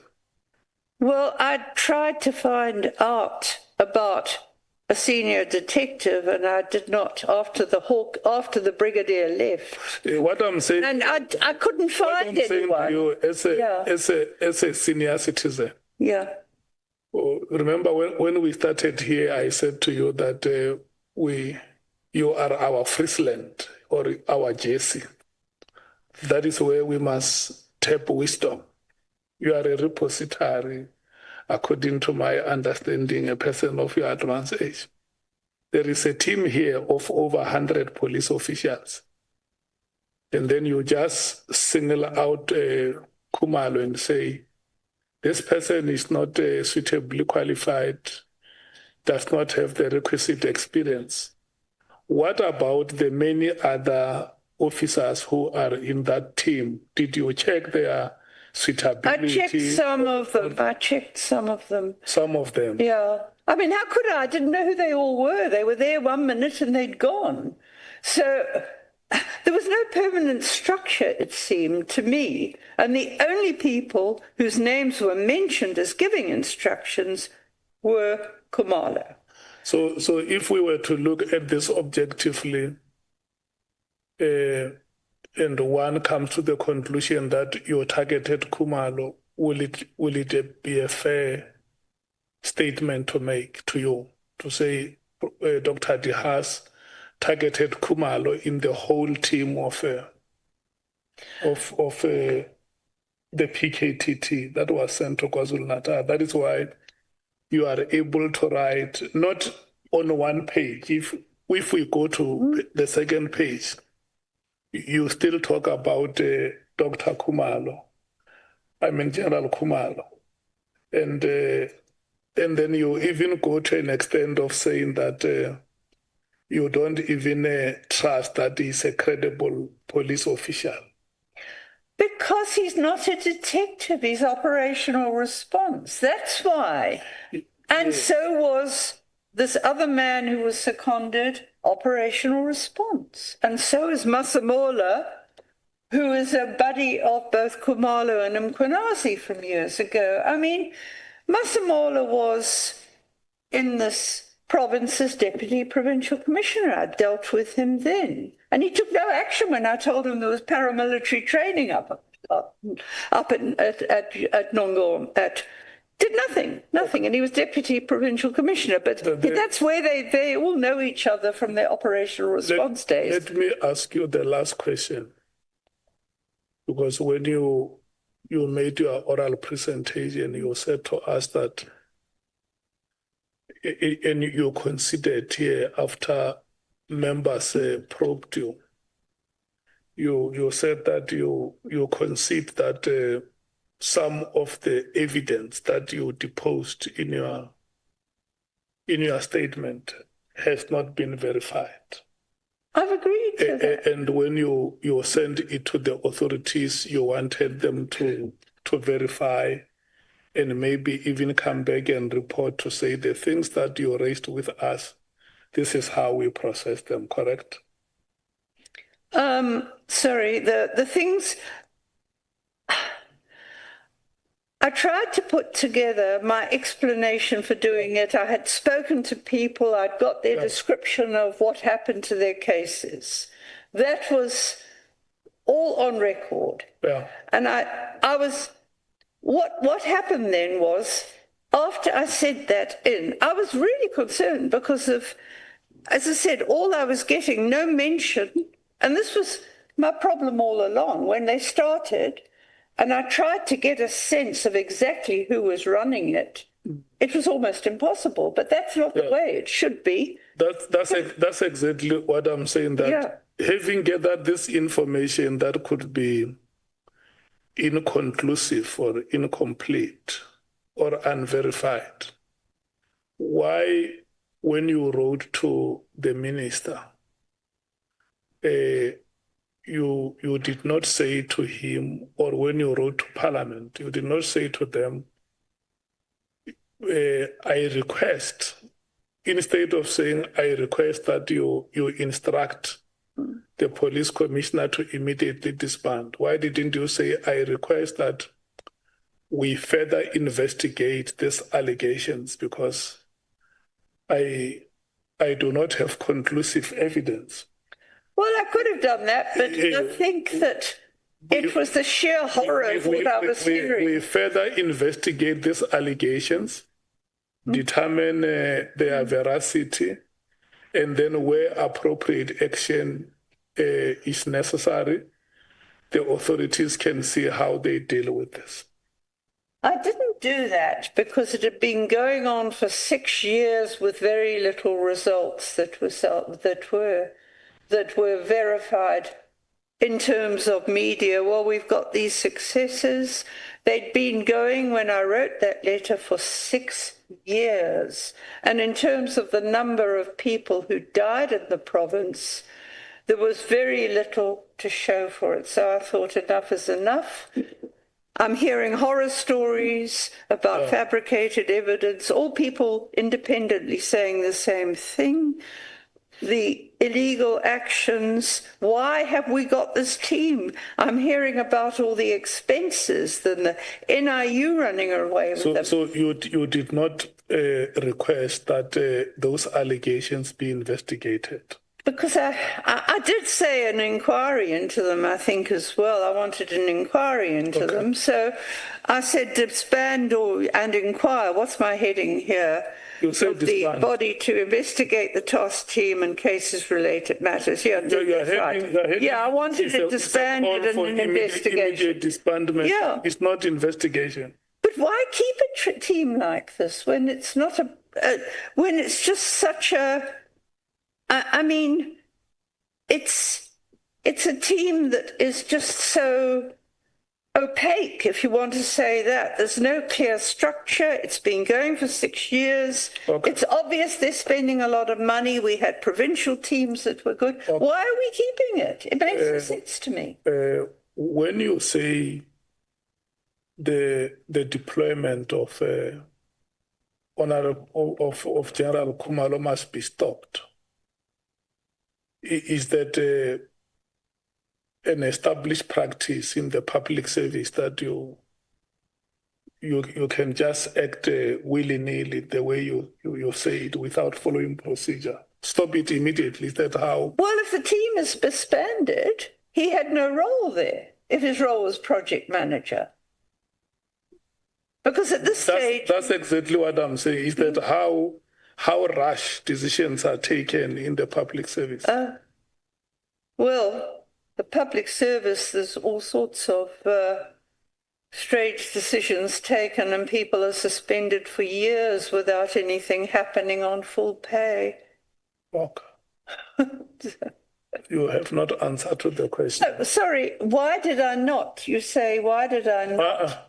Is that the practice in the public service that a political head or an administrative head can just be instructed to act like that?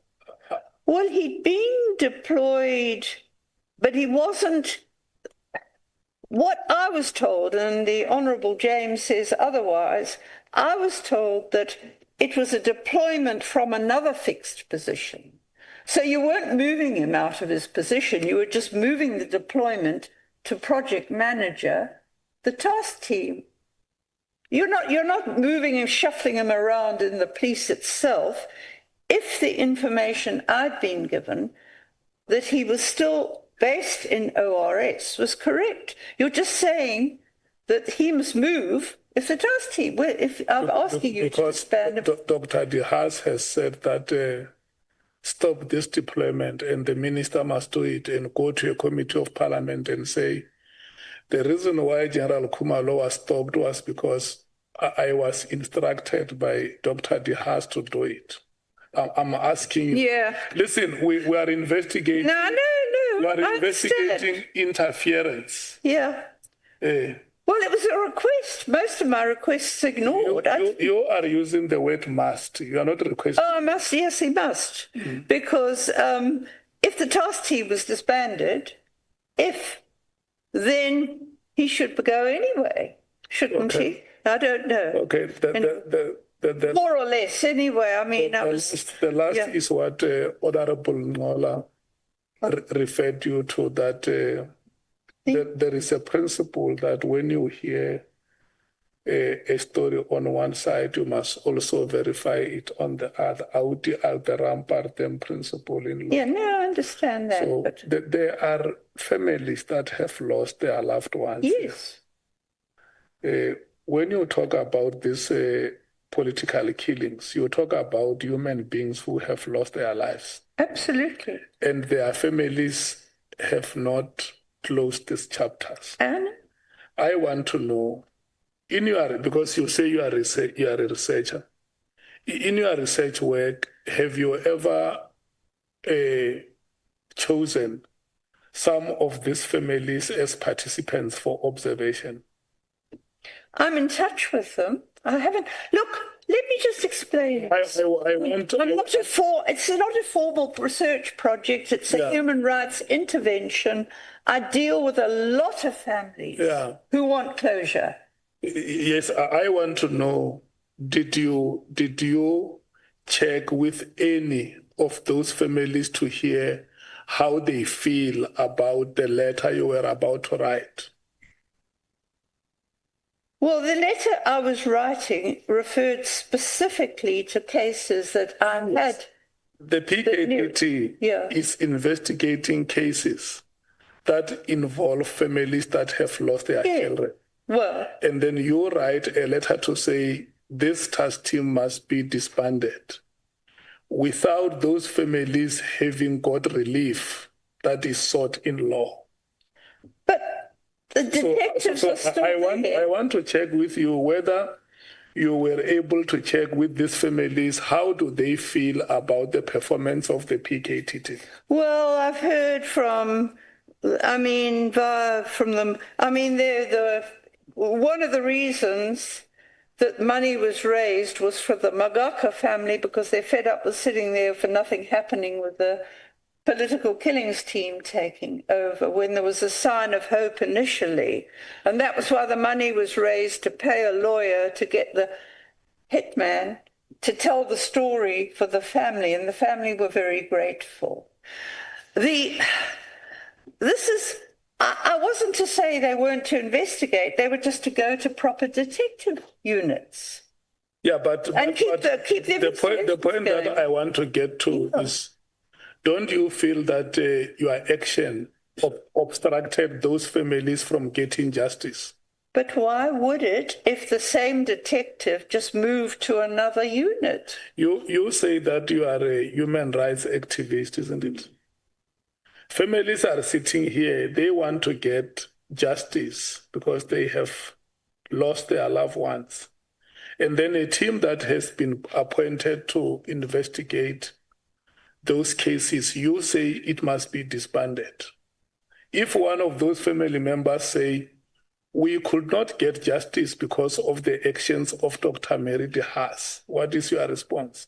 I would want to say what was the basis on which they said it if the very same cases are still being investigated and if they've got to the stage they're in court.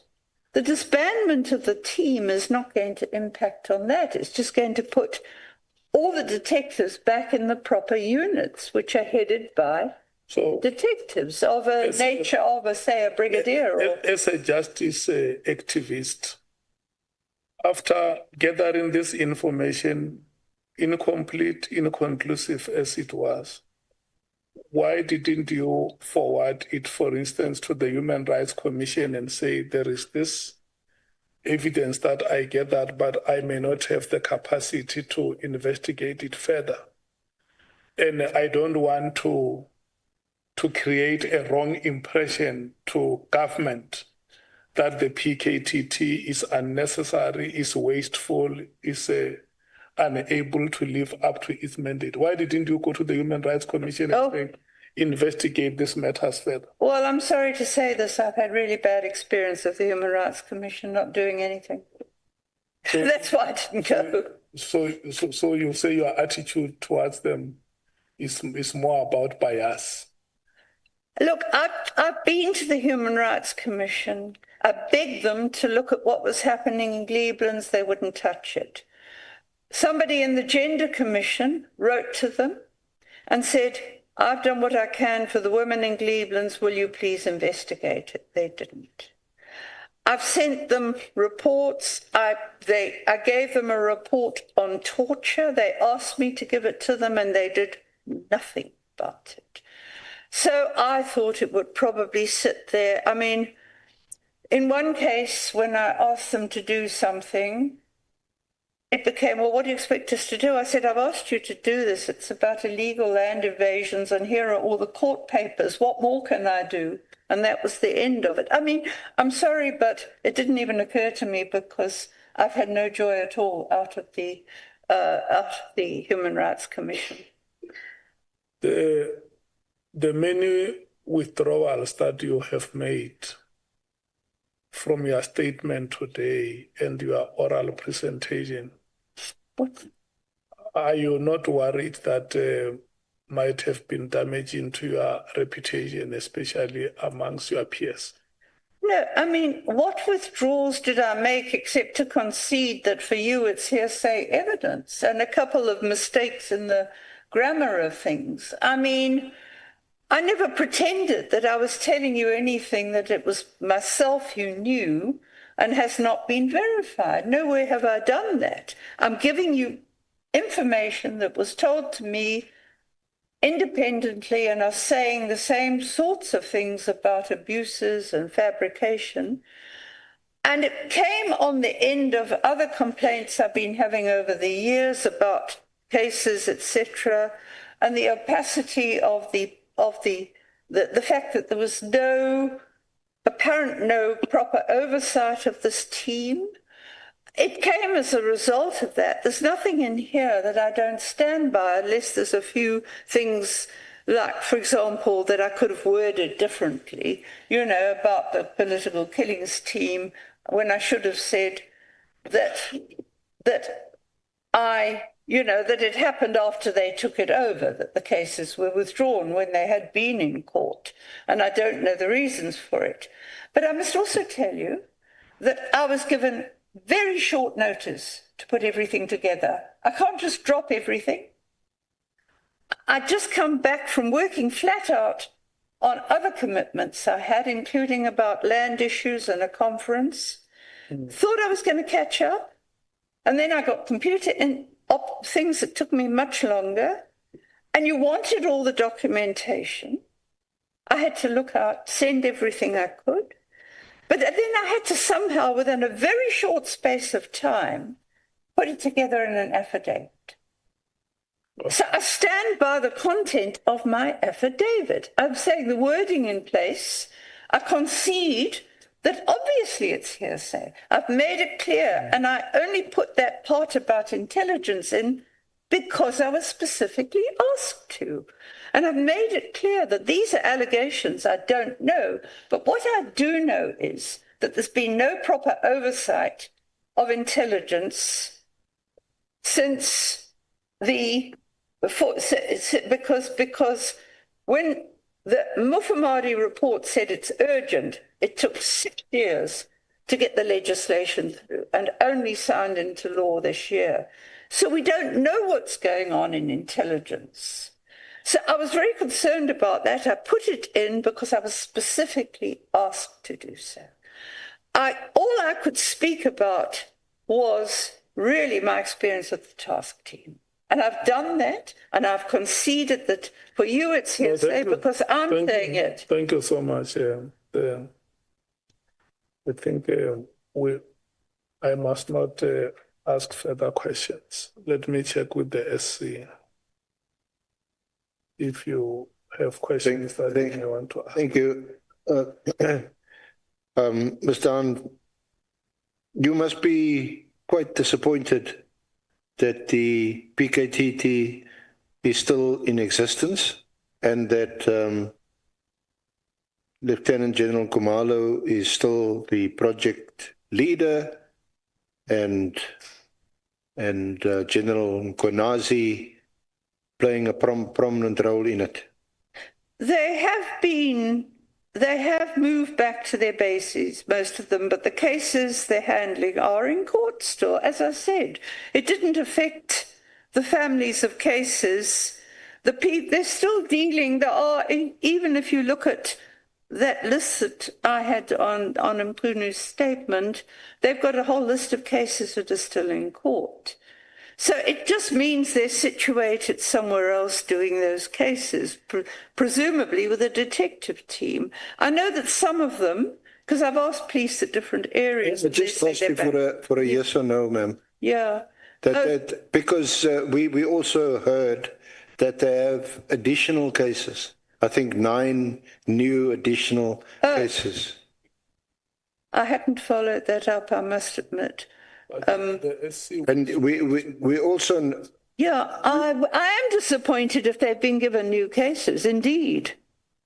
So to the extent that the decision to disband the PKTT is attributed to you and your letter to the minister, erstwhile minister of 24 October 2024, it didn't quite pan out like that, did it?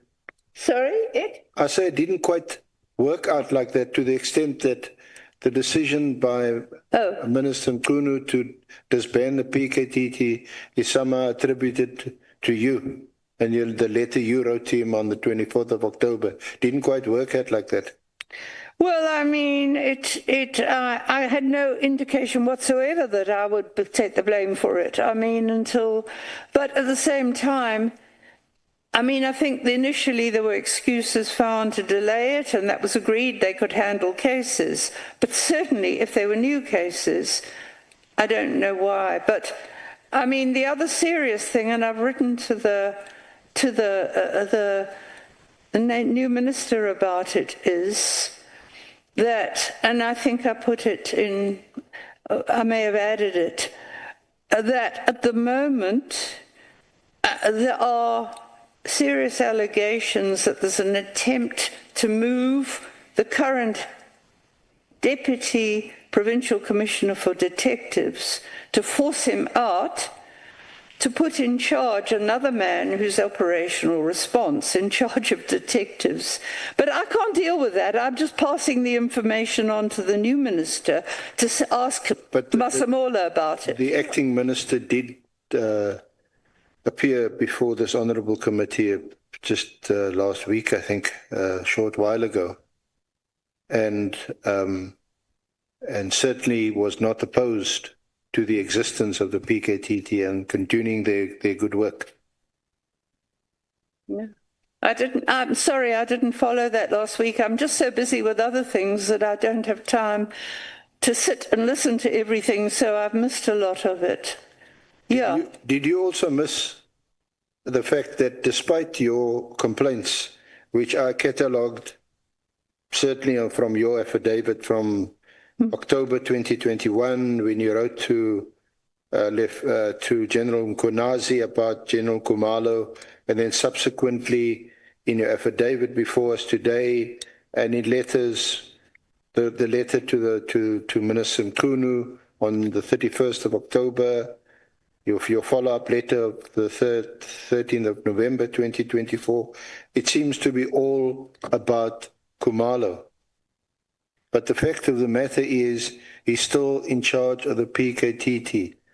Is there something wrong with him or something wrong with you? I don't know why a man who's an operational response man should be in charge of the political killings team. I don't understand it. Well, and I mean, that's all I can say, basically. You are also here today to assist us. Yeah, I'm trying. To with your expertise in this field, you've been in this field for 40 years. Now, we hear, and it's surprising that there's no reference by you to the appearance before the senior police management, together with Minister Mkhunu at the time, on the 5th of March, they appeared before the Portfolio Committee on Police. I saw reference, I have seen reference to there was a subsequent meeting on the 27th of March. There were submissions made by General Masemola to extend the team and for an additional budget. There was also a counter submission by General Sabia, and yet the team remains in place. Lieutenant General Khumalo actually made the presentation for the PKTT before the Portfolio Committee on the 5th of March. So clearly, our National Commissioner doesn't have any problems with someone you say is an operational person and who's not a detective being the head of this team. It wasn't General Mkhwanazi, it was General Masemola. Yeah, but they're old working relationship. They're very close, the three of them. They went off and did rhino poaching duties together, and so they're old colleagues, and of course they'll support each other. That's the way it works. So why that's called teamwork? What's wrong with, is it something sinister about these three working together? Well, if they're doing detective work, I think it is. Yeah. Okay.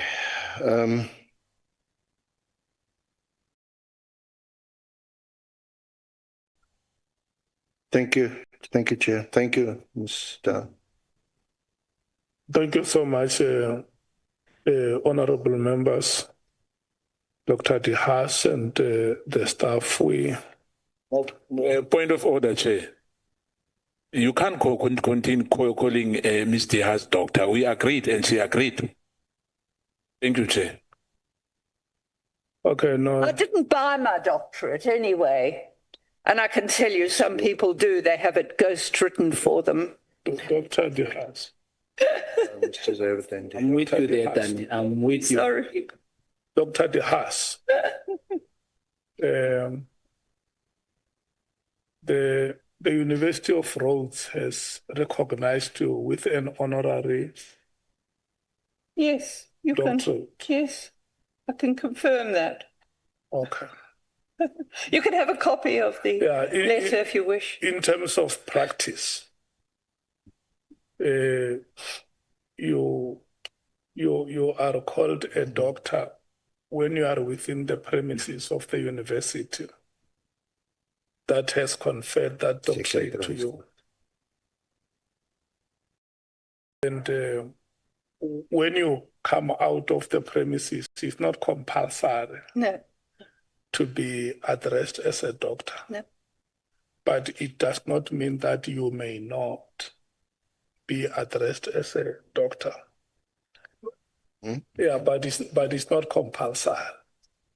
It's not like a person who has done a PhD. You better. So we want to thank you so much for the time that you spent with us today, especially a citizen of advanced age like yourself. The last session has been longer than normal because we went for about 4 hours without a break, but nevertheless, we want to thank you so much. Honorable members, we have approved a timetable last week, and then the legal team called me and requested that there should be some amendments. And then I agreed to them. I said, we will bring those amendments to the committee for ratification because they had to do work and schedule witnesses. So in terms of the schedule for this week, tomorrow, Mr. Cedric Nkabinde will come back. The proceedings are at Good Hope Chambers. And then the head of procurement at the SAPS, Lieutenant General Dimpane Fani, will be coming on Thursday. So there was also another proposal that General Musikidi must come on Friday. And the chief whip has informed me during break that he engaged with you. And then the general feeling amongst yourselves is that because the statement is only less than 10 pages, we will do Lieutenant General Msikidi and Lieutenant General Dimpane on Tuesday in Pretoria next week. And then the following day on Wednesday will be Mr.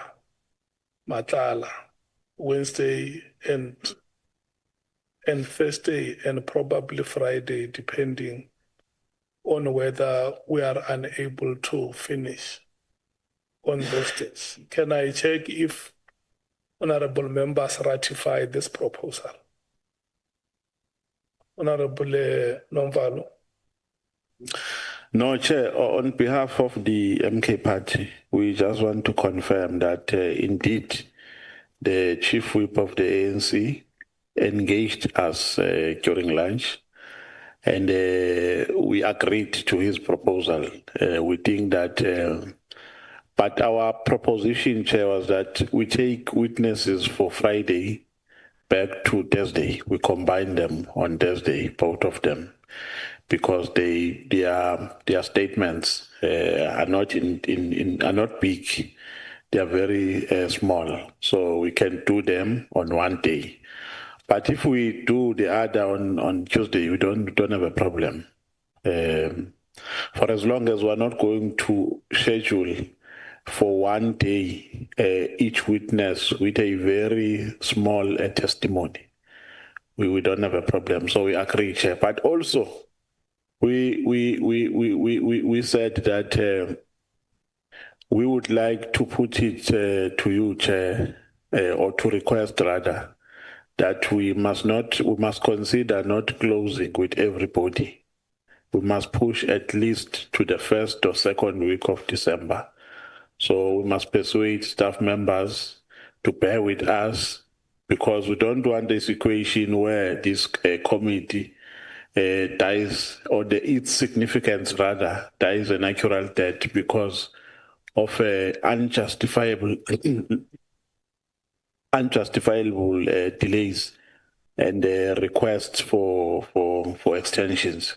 So if we can push, because we did make an undertaking when we were starting here, that we are ready to even work on weekends. I can see that now people are making all sorts of excuses. But we are ready as the MK party and we are persuading members. And if there are arrangements that must be made for staff members, they must be made now. Arrangements of, I don't know, with HR. But that is a kind plea that we want to put to the committee. Thank you very much. Let me just understand the witnesses of Friday, because we are now left with 2 days. It will be, tomorrow is Wednesday. It will be Mr. Nkabinde tomorrow. And then Thursday is the head of procurement is General Fani. So General Musikiri was supposed to be coming on Friday. So in terms of the proposal is that because General Dimpane is coming next week Tuesday, and their statements are smaller, like you say, both of them would be done on Tuesday next week before the appearance of Mr. Matlala. So it means Friday there is not going to be any activity in terms of the proposal that the Chief Whip is making. No, we don't have a problem, Chair. Okay. Any other comment? Agreed, we are coming to that. And the second matter, honorable members, I have requested Bonani that they must circulate those public submissions with yourselves. Because if we go to a meeting and they are presented one by one without you having gone through them, the meeting may take us the whole day. So for us to have a business-like meeting, it will be good that they circulate those submissions with yourselves. We will check your traveling times on Monday and then decide when to slot a meeting on that Monday before, so that we can deal with those public submissions and determine how they must be processed going forward.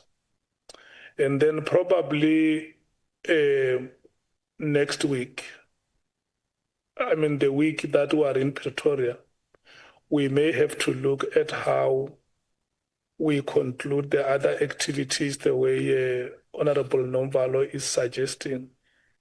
If we can work until the end of the first week or the second week of December, let's think about it and see which are the witnesses. I think the legal team will also advise on the possibility of consultations and other logistics that they may have to get into, so that we have some few witnesses in the first week or the first 2 weeks of December. Agreed? Yeah, SC. Chair, for tomorrow for Nkabinde, can I just request through you that the honourable members bring the original Nkabinde statement? Because this evening, while we were sitting here, we received what they now call a supplementary statement, which is not the same. It has been circulated to the member. It's a supplementary statement. And we also expect you tomorrow when we start, because I'm going to announce that we start at 11 o'clock. We also expect from you that you don't start afresh. You continue from where we left off. No. Remember that the part of the mistakes we agreed on it, that we don't recognize it. So tomorrow when we resume. It's just a continuation. And then, so that we don't spend a lot of time on evidence. And SC, I'm not saying that you must half-bake your processes, but the general feeling amongst members now is that we are halfway in our process, and most of the information that appears before the committee is now a repetition. But that does not mean that when you lead evidence, you must just rush very quickly to conclude. But the members' request is that you must be mindful that having listened to key witnesses that appeared before us, except those others that may have to come, maybe Mr. Julius Mkhwanazi, General Dumisani, Kumalo, Brown Mkhwanazi, who else?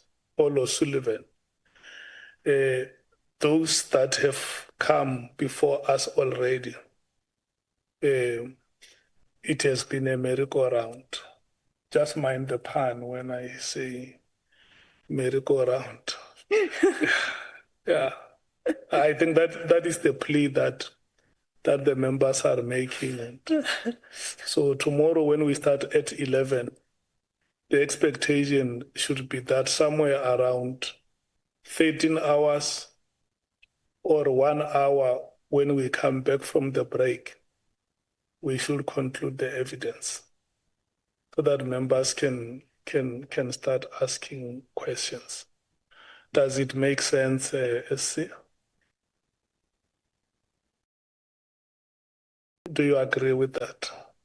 Okay. Thank you so much. Honorable members, I want to thank you so much. Tomorrow, we are starting at Honorable Skosana. Chair, just a quick question. Can you ask Tani, does she know Honorable Julius Malema? Because I see he's not here today. No. Hey, you missed the CIC. No, Matthias, don't respond. I want to close the meeting. Just if there is anything that you should say is, say, Chair, when are you closing the meeting? Honorable members, the meeting is adjourned. Tomorrow, 11 o'clock, Good Hope Chambers. Thank you so much. Yeah.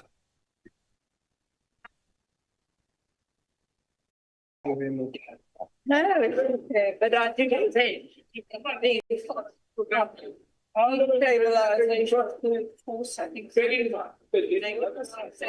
I would go in ask listen.